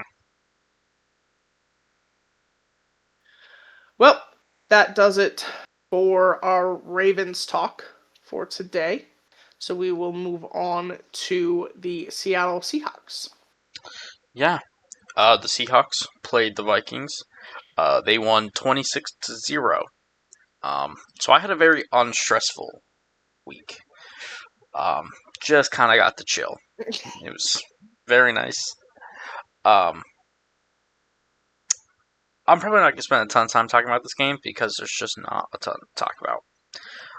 When you beat a team 26-0 and it's the Vikings and they have a third string quarterback that's a UDFA making his first career start, there's just not a lot to figure out about a football team. I had no idea who that was. I knew he was starting. I was like, who the fuck is that? That was about it. So, offensively for the Seahawks, I will say one of my takeaways is this offense was non-existent for the whole game. They could move the ball. They just could not finish drives. They could not get in the end zone. They could not sustain real pressure on the Vikings defense. I think the Vikings defense was doing a very good job at pressuring Darnold and kind of causing communication issues on the offensive line. I think we saw several untouched rushers that got straight into Darnold's face. I think that was Brian Flores knowing Darnold's weaknesses and trying to attack that. I think he did a very good job at that, as much as I hate it. Brian Flores is a very good defensive coach. And the Vikings defense is still very good. What I was not a fan of is we just didn't seem to adjust until late, or not late, but we didn't seem to adjust until the second half. And that's fine. It just felt like once we did adjust, the game was already pretty much put away, and then we didn't really use said adjustment to go score touchdowns, which I get. I think at that point they were like, this game's pretty much won. We're just going to run the football and let's get out of here. I understand that mentality. I would have liked to see the offense at least do something. Charbonnet did get a touchdown in the second half, so they at least did get one. But I would have liked to see this offense truly try to battle with this defense, because we need to figure out whether this offense is going to be able to sustain into the playoffs. And to me, this is the third week in a row the offense has kind of struggled to really push the ball, move the ball. So not great there. This was the first game, to give the Vikings some credit, this is the first game JSN was held in check. This is the first game that he had less than 75 receiving yards. He only caught 2 catches for 26 yards. So not good there. I will say he still leads the league in receiving by over 100 yards, and it might even be 200 yards. So he's still doing well. He's no longer on pace to break the record. I don't think that was ever the important thing, but this right here is the reason I was a little nervous about the Seahawks offense. Is it was so reliant on JSN at times that they couldn't do anything else otherwise, and we kind of saw that without JSN, it struggled. So we'll see what it means. Again, it's hard to tell when your defense was doing what it was doing and the offense was never actually in a rhythm, and the game was just kind of put away so early that you could kind of just coast the rest of the way. So, tough to really say there. Defensively, I thought it was a great performance, albeit against a third-string UDFA quarterback. Max Brosmer is probably not going to be a quarterback in this league. As tough as that sounds, it's true. I feel really bad for him that this is his one opportunity that he got. I hope for his sake he gets another chance in the NFL to prove that he belongs. But for it to be your first career start in Seattle against this defense was just kind of leaving him out there to fail, in a way. So, do feel for him in that sense, but he also did not do himself any favors. The Seahawks had 5 takeaways, 4 of which were interceptions. One was a fumble recovery. Bryant and Woolen each had an interception, although Woolen did fumble his away to the Vikings. That is the 3rd time this season a Seahawk has fumbled away a takeaway after getting it, so that needs to stop. It's hard enough as it is to get takeaways. Let's stop giving it right back to the opposing team. Bryant with an interception. He slowed down after kind of a quick start to the season, so it was good to see him get another one. Ernest Jones had the other 2 interceptions, including a pick 6. That was his first career touchdown, so that was pretty cool to see. He's been playing very good football. Could be in the talks for All-Pro. I think he should be. He's been that good this season. He has 5 interceptions as a linebacker, which for reference is only 1 behind the league leader. So keep that in mind. And then DeMarcus Lawrence had the forced fumble, and Ty Okada had the fumble recovery. So that accounts for all the Seahawks takeaways. Again, when you have 5 takeaways in a game, including a pick six, you expect to win. And Brosmer definitely just kind of handed the ball to the Seahawks a couple times. His first interception was very, very bad. We're talking Will Levis levels of bad. Um, you can't, you just can't throw that ball in that scenario.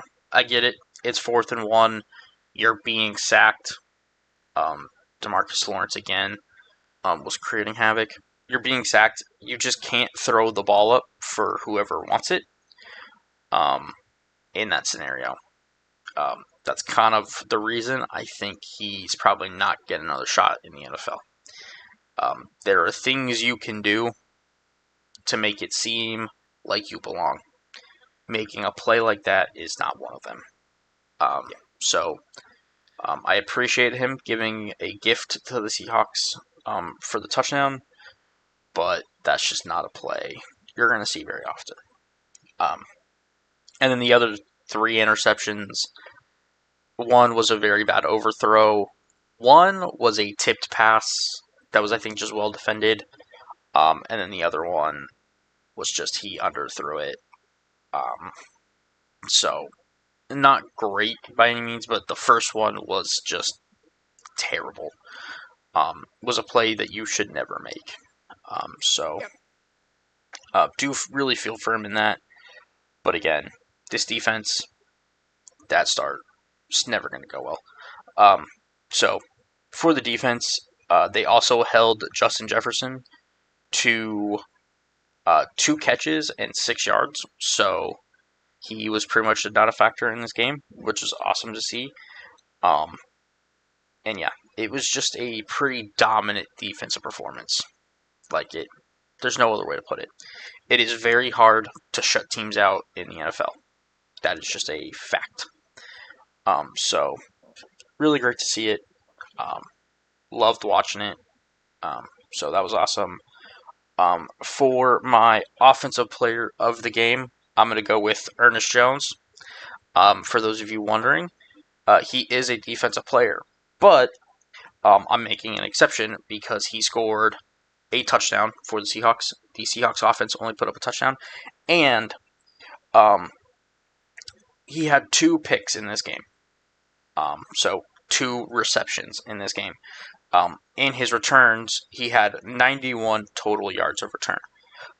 The Vikings offense passing, after taking into account sacks, so yards they've lost, they had 96 yards of passing. The Seahawks had 94. So Ernest Jones on his 2 returns nearly equated to the entirety of either team's passing yardage. So, yes, he's not an offensive player, but he might as well have been for the Seahawks in this game. Yeah. Defensive player of the game is DeMarcus Lawrence. Really, I made Ernest Jones the offensive player of the game just so I could talk about both of these guys because both of them had fantastic games. DeMarcus Lawrence was frankly unblockable in this game. Had led to the pick six, was going to get the sack. The dude threw the ball, leading to the pick six. He had the forced fumble on a just phenomenal hustle play. Gets knocked out of the play pretty much. Hustles back into it from behind. Gets the punch out. So that was awesome. Had a sack in the game. He was just dominant in this game, which I love to see. Talk about a free agency move that was panned at the time. Nobody liked it. I think it's working out pretty well for the Hawks. So that was awesome. Yeah. I did forget to talk about special teams. Special teams was perfect on the day, pretty much. They had Myers was a perfect 5 for 5 on field goals, and 2 for 2 on extra points. It might have been 4 for 4 on field goals. Either way, he did not miss one, so he was perfect on the day. Michael Dixon had some decent punts. Coverage units were fine. Return units were fine. There wasn't anything special on special teams. but honestly, there didn't need to be. So, as Dallas said earlier, a punt return would be nice, but as long as things look good and you're not allowing big returns and you're at least making kicks, that's all you can really ask for from your special teams. So, um, overall, just a pretty dominant performance from the Seahawks, which I feel like was needed. I wish the offense did just a little more in that win. And then for just some housekeeping news, and then just some funny things I found.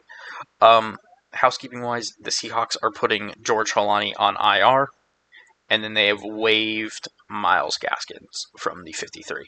My guess is these two moves will mean one of the litany of players on IR will take that spot, and then there will probably be some other guys waived here soon, as we know who's coming off IR and when. I want to say Jaron Reed, Julian Love, Eric Sauber, and Derek Young are all eligible to come off of IR this week.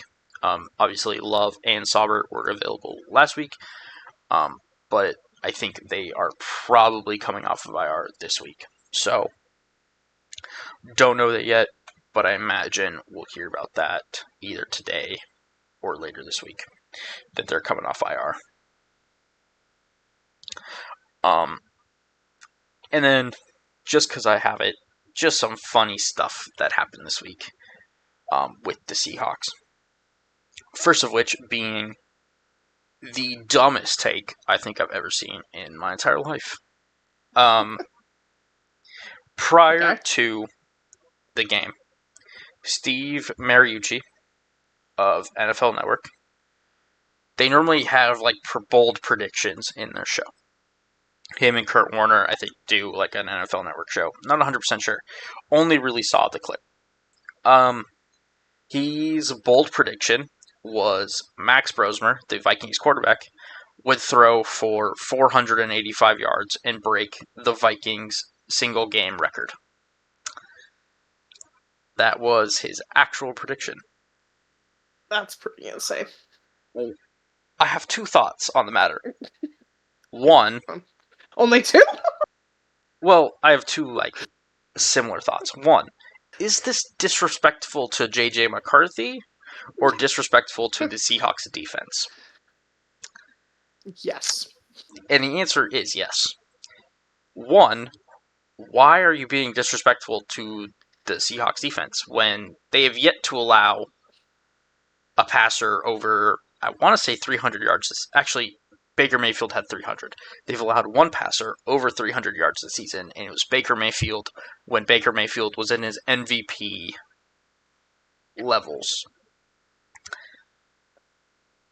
So why are we thinking a UDFA is going to throw for 485 yards on this defense? Just seems illogical. For reference, as I said, not accounting for sacks, he threw for 124 yards. He still needs 300 plus yards to even come close. Yeah. So, I don't know what Mariucci was smoking that day, but share. Yeah, right. Like, damn. I mean, if it's gonna make you that stupid, maybe don't. Like, that's ridiculous. The way this defense, fuck me. Like, the way this defense has been operating, to think that, like, if you came out and was like, I think he'll throw for 2 touchdowns, no interceptions, and at least look competent, I would sit there and go, fine. That's a reasonable bold prediction. Sitting there like, the Seahawks defense has never seen him.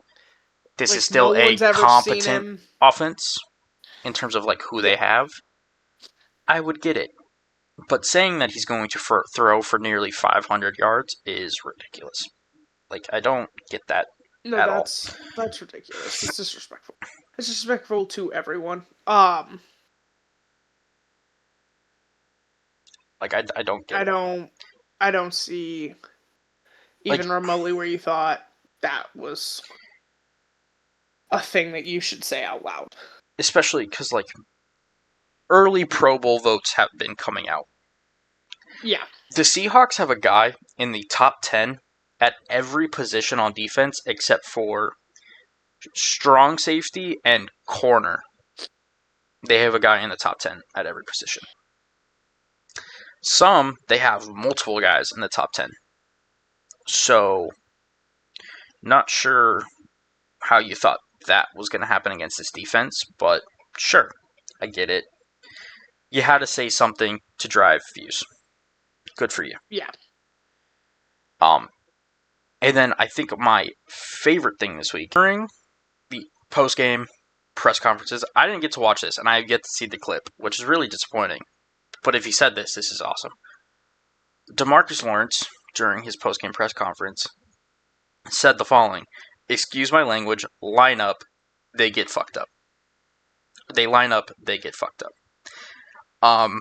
So for not back-to-back, but for twice in 3 weeks for a Seahawks player to come out and pretty much just forego any fine that they're going to get. Yeah. Because they're going to get it. And just kind of say, fuck it, literally, is pretty awesome. It's a lot of fun. I'm starting to really love this defense. I think this defense is very different to what we had when we had the Legion of Boom. But I think you're starting to see the similar ego personality type of, we know we're good, so fuck it. Yeah. I think it's been the podium has been an interesting place around the league. Yeah. The last couple of weeks. I think players are starting to realize that if they're going to say something, they might as well say it. Yeah. It's not like, like it's a fine, but if you've got something to say, you might as well say it. You don't often hear one player refer to another as a whore via podium. So it's I think he said hoe, but still, it's that was not actually couple of weeks. That was not on the podium. That was the locker room. It's an interview. It's slightly different because the podium interviews go straight to the NFL. Fine for. Most of the locker interviews aren't related to the NFL. It's within the team. It's those news outlets and that team. But it's just been an interesting. It's kind of. At least when the Seahawks do it, it's within their own. Yeah. But I'm enjoying it. I think this is a great defense. It should be respected. To see the culture that Mike McDonald is building and what he's done with that team, and a team no one believed in, no one cared about, has been really exciting. Yeah. I still thank the Ravens every day. That's just all I'm going to say. I think you can go fuck yourself every day. There's that. He wouldn't fix my offense though, so it wouldn't matter right now. It was a good game, I guess, for my kind of thoughts. It was a good game by the defense. Offense struggled a little bit. Kind of expected that though. We've seen how Darnold does against the Vikings and that defense and Brian Flores. They definitely gave him a challenge. But when watching that game, and I had no idea who was at quarterback, I had to Google it. Yeah. At no point was I worried. Yeah. Like, let me put it this way. In the Pete Carroll era, I might have actually been worried for this game. Because, unfortunately, Pete Carroll was known for allowing rookie backups, nobodies, to kind of get the better of them because they just didn't take it seriously enough. So if this was still Pete Carroll, I would have been nervous going into this game. But because it's McDonald and I know the standard that is set, I'm not worried. It doesn't matter what backup we go against. I'm not worried. Yeah. Like, it's what it should be when you go up against a backup quarterback. Like, that's what this game should have looked like, going up against a third-string UDFA in his first career start. The defense should have dominated, should have made his life a living hell, should have been able to get takeaways, and they did. So, I'm not.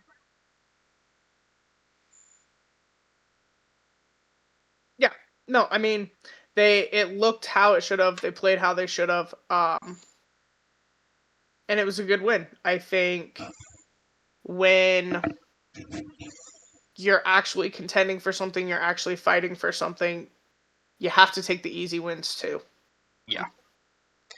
Don't let them get ahead of you. Don't let them, steal a victory and impact your playoff spot and things like that. So I will give some credit to a quarterback that you have no film on,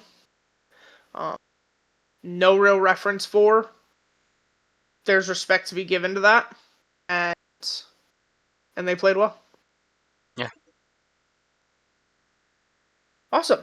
Well, with that, I do believe we wrap up this Seahawks. Yeah. So we will move on to our games of the week.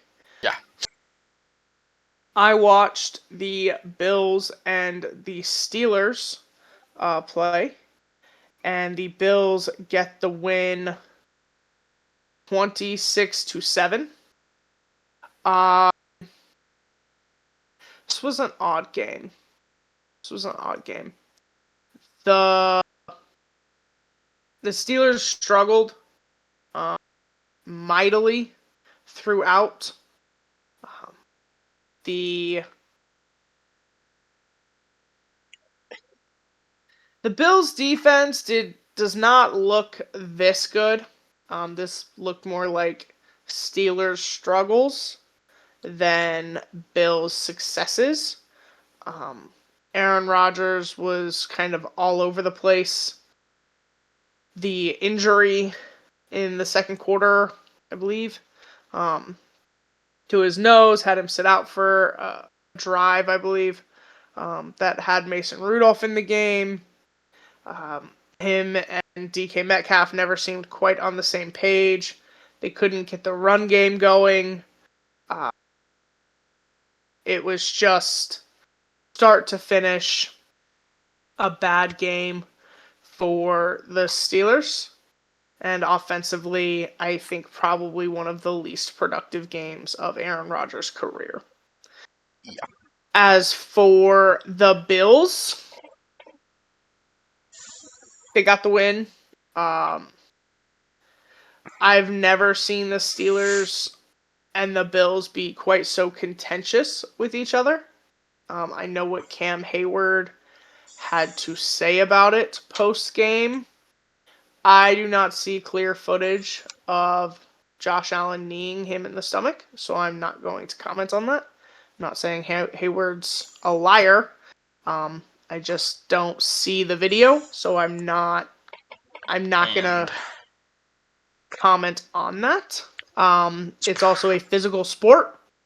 They're tackling each other. I don't know.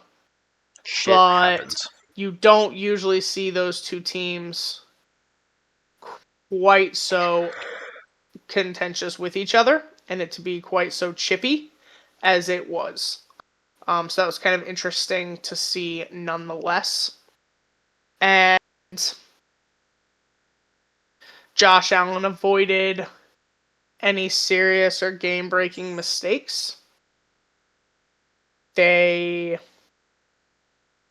were just kind of able to get the win. I don't think the Bills did anything phenomenal.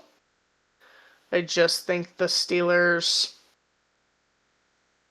honestly, they looked unprepared.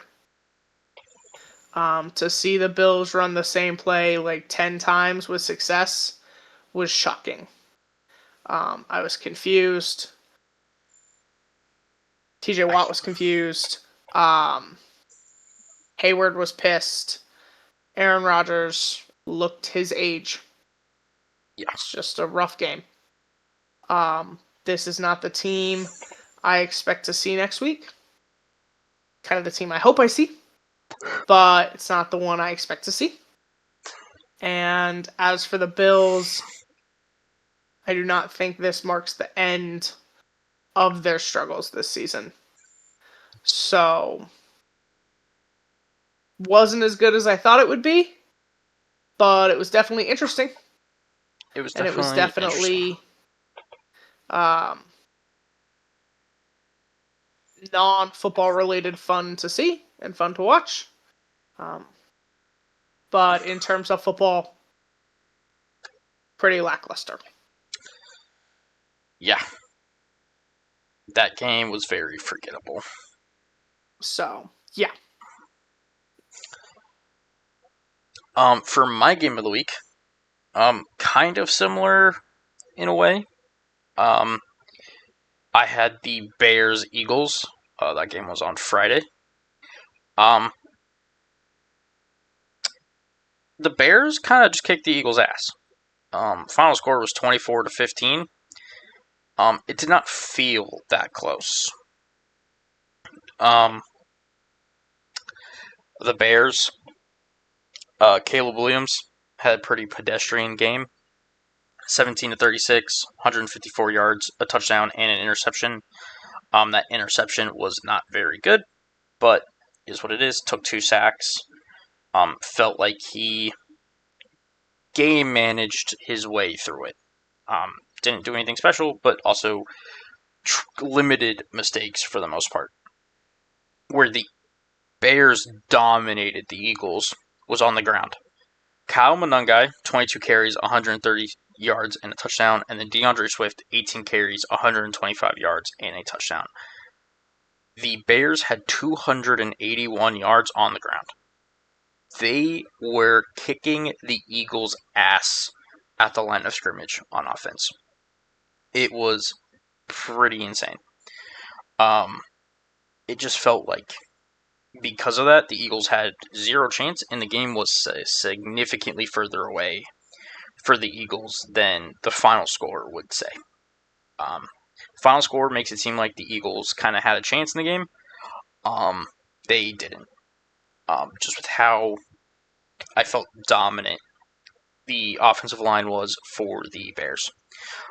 So even if um, Ben Johnson isn't getting Caleb Williams to the point where we kind of thought he would be in the passing game, Ben Johnson has still worked out because of how well he has this offensive line playing, how well he Yeah. managed to get to this offensive line, and just how well he has this offensive playing in the run game.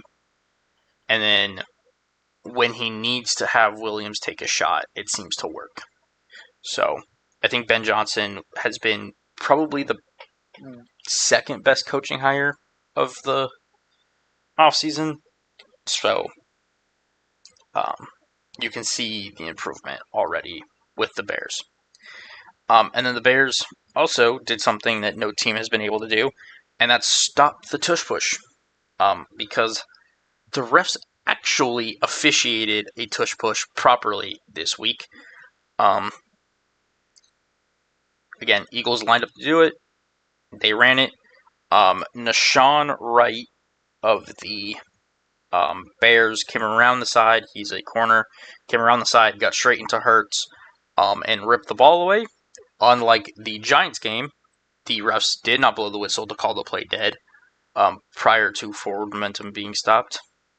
So, Bears get the fumble recovery, take over. They stop the tush push and cause a turnover. So that was pretty impressive from the Bears. And I think we're finally starting to see this play being officiated more appropriately. Um, Yeah.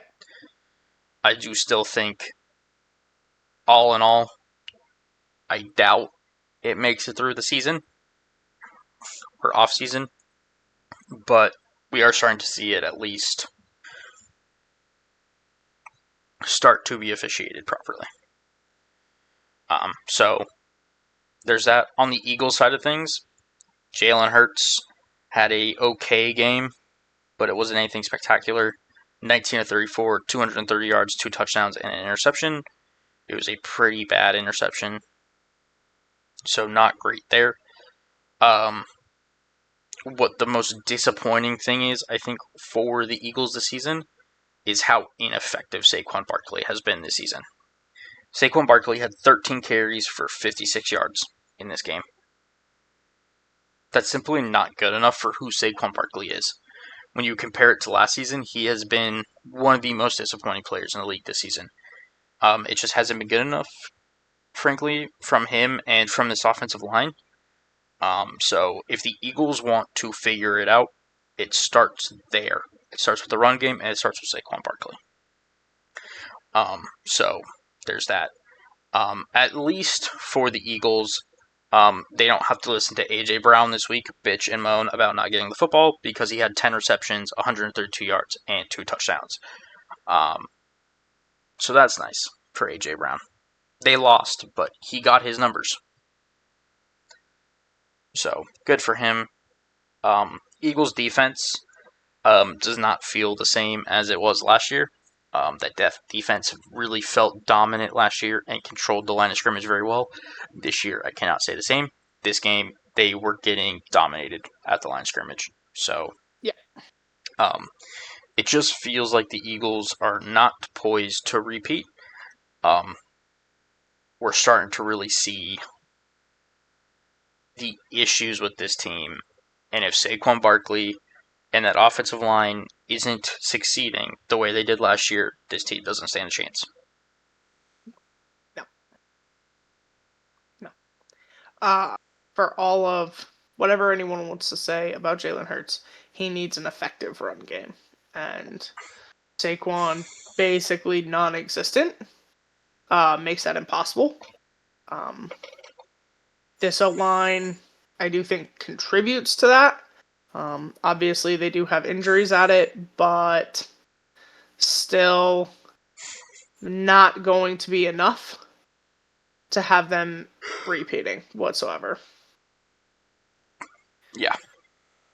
It's just not great for the Eagles. But that's my game of the week. It was a decent game. It was interesting. It's been interesting to see what the Bears are producing. Yeah, Bears have been pretty impressive this season.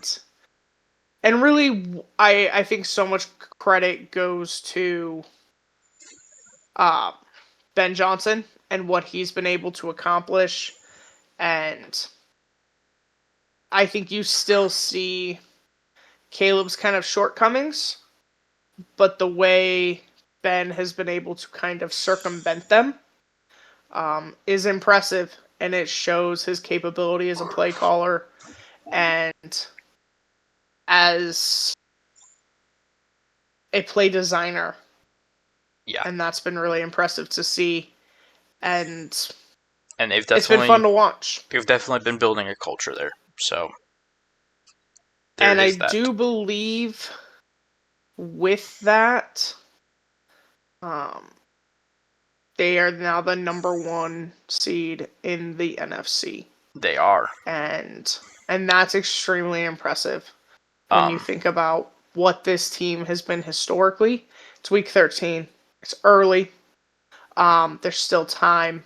But yeah, from a team and a franchise that's been, for the better part, dysfunctional and irrelevant for a very long time.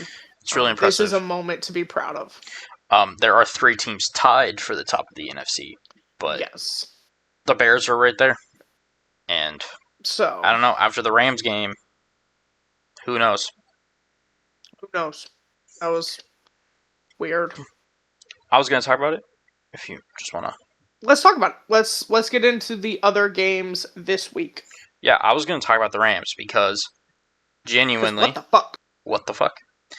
Like, I'm going to start with the Panthers because I think they're interesting. The Panthers won 31-28, Yeah. beating the Rams, who are 9-3 now and were top of the NFC and widely considered the favorite and has all these things going for it. But As the MVP favorite. the Panthers come in and frankly just looked better, which was weird. Like, very weird. Granted, the Panthers have just been weird this season because the Panthers either have a very good game and look very competent, or they shit the bed and lose to, like, the Saints. It's very weird. It's very odd. But they win this game. Bryce Young looked really good in this game. Had 206 passing yards, 3 touchdowns. A lot of those touchdowns came on fourth down when they had to have it. I thought some of his best throws came on fourth down when they had to have it. Um, and I just cannot figure out Bryce Young. Because it's almost like he flips a coin in the locker room to decide whether he's going to be a competent NFL quarterback or Or a train wreck. a train wreck. And there's no in between. It's so weird. I'm so confused. I've watched several games of theirs, right? Well, they're Yeah. not my games of the weeks. Watched several. I never feel like I'm watching the same team. Like never Yeah. do I go, okay, this like there's no identity. Like I'm like, okay, this is the Panthers. This is the like this is trademark. It's just not good enough. It's just not. That's a better team. It's the most inconsistent Yes. brand of football I've ever seen. And I was really shocked. I'm going to be honest with you. I do not think I realized what their record was until this week. The fact that they can still win their division. Um is And it's ridiculous. It's been interesting.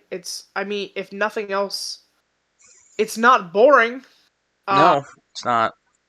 I don't Like, think it doesn't feel like they're actually competitive in in the league right now, but they are. yeah. And to beat the Panthers, who had or no the Rams, who had Vegas odds best odds to win the Super Bowl at this point, have been playing phenomenally on like a 6-game win streak. Yeah, Stafford they've was been MVP favorite. hasn't thrown an interception in, like, I think they had said it had been like 6 weeks It'd since he been threw in multiple weeks through 2. one of them being a pick six. It, like, had It the was key weird. fumble at the end of the game. Um, Like, I don't know what the Panthers did to figure it out. I don't get it. It's really, I don't understand them as a team right now. I'm so confused. yeah. But congratulations to them. It was a good game. It was good football. But just super confusing. Super Yes. confusing. That's really it. Like, there's not much else. It, like, There's not much else to say. because watching the game, I couldn't figure out what the, like, Panthers were doing to cause this. No. Like, No. it's not like they were running the ball super effectively. Like, yeah, they had 164 on the ground. Cool.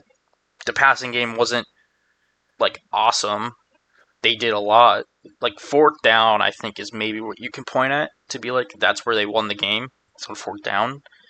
But even then, I don't know. And then defensively, it didn't feel like the defense was doing anything special. Like, No. they were just getting interceptions. They were getting the turnovers. They were just making plays. But none of it felt special. I don't know. It was such a weird style of game. Yeah, I agree. Your impactful moments felt kind of lackluster. They weren't so dramatic, but they also weren't so they were just doing it, and it worked. So Yeah. It was interesting to say the least. Uh, one of the games I want to talk about was Broncos Commanders. Was actually one of the best primetime games we've had in a while. Um, Broncos got the win 27-26. It was Marcus Mariota in at backup. Game did go to overtime. Um, It, it was a weird game, and I'm still wildly confused by the Broncos offense. I'm. But I I don't. kind of felt like this game was the Commanders season in a nutshell. Yeah. Right there to win. Right there with the opportunity. And they just can't quite get it done. We saw incredible playmaking, incredible moments throughout the game, especially in the fourth quarter, especially in overtime. But when they needed the 2-point conversion, couldn't get it done. It's always these little moments of you need one play to keep the drive alive, one play to get down the field and score, and they just are Fall kind of short. missing the mark. Even when Jaden Daniels was healthy and playing, this just kind of seems to be Where they're at. their story this season. I think defensively they played well. The Broncos offense has also struggled this year, and that continued this game. I don't get it. I Minus don't. fourth quarter and overtime, because I don't know what Bo Nix does right before those moments, but Well, it's working out. I'm convinced now that it's Sean Payton runs his game plan for the first 3 quarters and then realizes, oh shit, we need to It's not start working. actually doing stuff, and then it starts to change, and then they start doing stuff. So I don't get it, but that's what it feels like. Because we could do that the whole game, and we could let Bo Nix play football, and maybe that would go better. Yeah, A lot of credit, though, to the Broncos defense, because you could tell they were fucking tired going into overtime. They were praying to God it was just going to end. Honestly, at that point, they were like, I'm not sure they cared. They just wanted it over. And that game just didn't feel. It felt like it wasn't going to be close going into it, and then I'll give a ton of credit to the Commanders because they came out and, frankly, they played well, deserved it.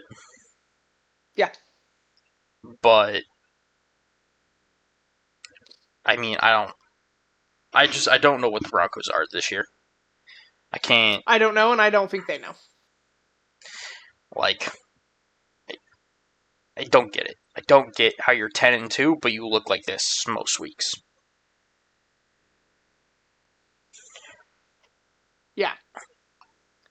But fair enough to them. So. I was trying to pull up the other one because there was one more. Oh, final game I wanted to talk about was Cowboys Chiefs. Yeah. It was a decent game. It didn't ever actually feel close, even though it was. The Cowboys just kind of seemed in command. Yes, but at no point did I think the Cowboys were going to win. No. Which is really No, I sad didn't. to say. Like, when you consider the way the Cowboys are playing, who the Chiefs are historically, I very much expected this to change and to go differently at the end. Credit to the Cowboys. I do not know what collapse has come over the Chiefs, but that's what this is. That's what this is. I think we're finally starting to see age taken over on that defense. Yeah. And even when Mahomes looks as good as he has all season, which is saying something because he has not looked good this season, it just wasn't And it's enough. not enough. Yeah, it never felt close, but it also was one of those where you kind of expected the Chiefs to be the Chiefs and Yeah. to, in the end, pull it out. I said it when the Cowboys kicked that field goal. I was like, they got a touchdown. It's like, but you've got the best fourth quarter team and the best fourth quarter quarterback in the NFL getting ready to take the field. Like, that's it. Game's over. And then it was over, just not for the Cowboys. And there's a very real possibility at this point that the Chiefs miss the playoffs entirely. Yeah, which is just an insane thing to say. Um, Not sure. Not sure. I don't get how we live in a timeline where the Chiefs and the Ravens and potentially even the Bills all miss the playoffs in the same season. it's outrageous. It's weird. Because there is a way that happens. Yeah. Yeah. So, not sure how we got here, but we're here. So, we're just figuring it out. We're just rolling with it at this point. All right. Well, did you have any other thoughts on the week? I didn't. Okay. Kind of covered the games. I realized a final thought I had.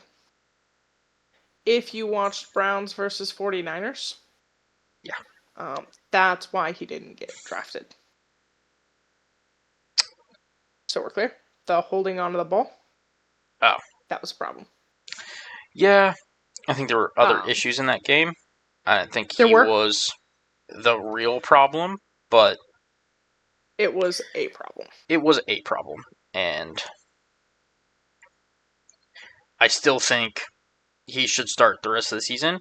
I do think it's very interesting that this came out 40 minutes ago. That the Browns are activating and designating, or not activating, they're designating Deshaun Watson to return to practice.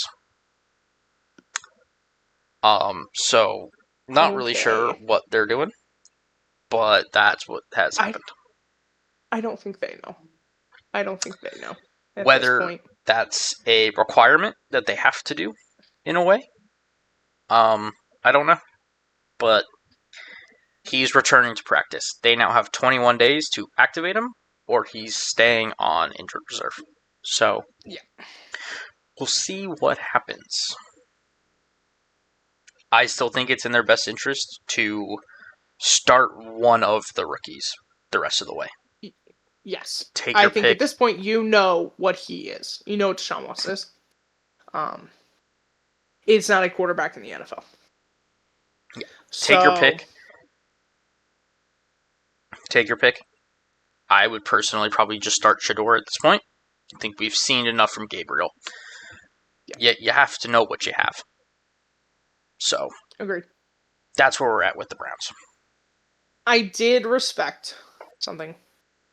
For all his trippiness, he had a podium moment where he was asked about Stefanski's play calling, and he pretty much shut that down.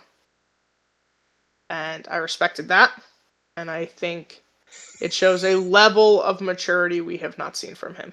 So, that's fair enough. I will give credit there.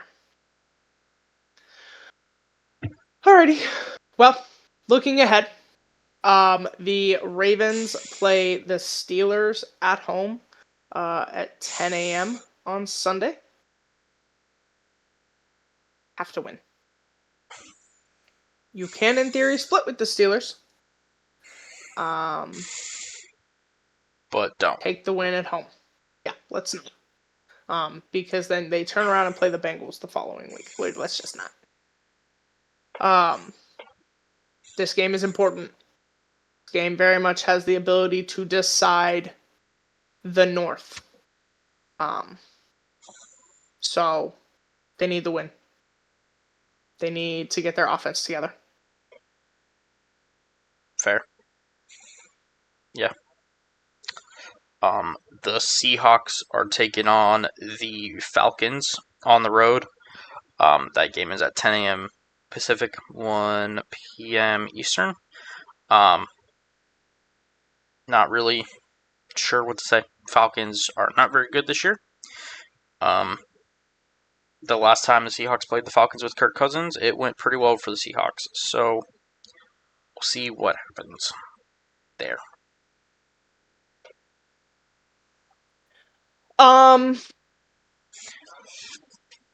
For a good portion of my lifetime, the following statement has not been true. But the AFC South is very interesting right now. Okay. So their Yep. division leaders are tied. The Colts and Jacksonville are tied for first right now, with Jacksonville, I believe, having the tiebreakers. They play Sunday, 10 a.m. Pacific time, 1 p.m. Eastern. I'm going to watch that game. I know that Daniel Jones is obviously dealing with an injury. That has shown up their last 2 games with 2 losses in a row. This game is important. It could decide that division.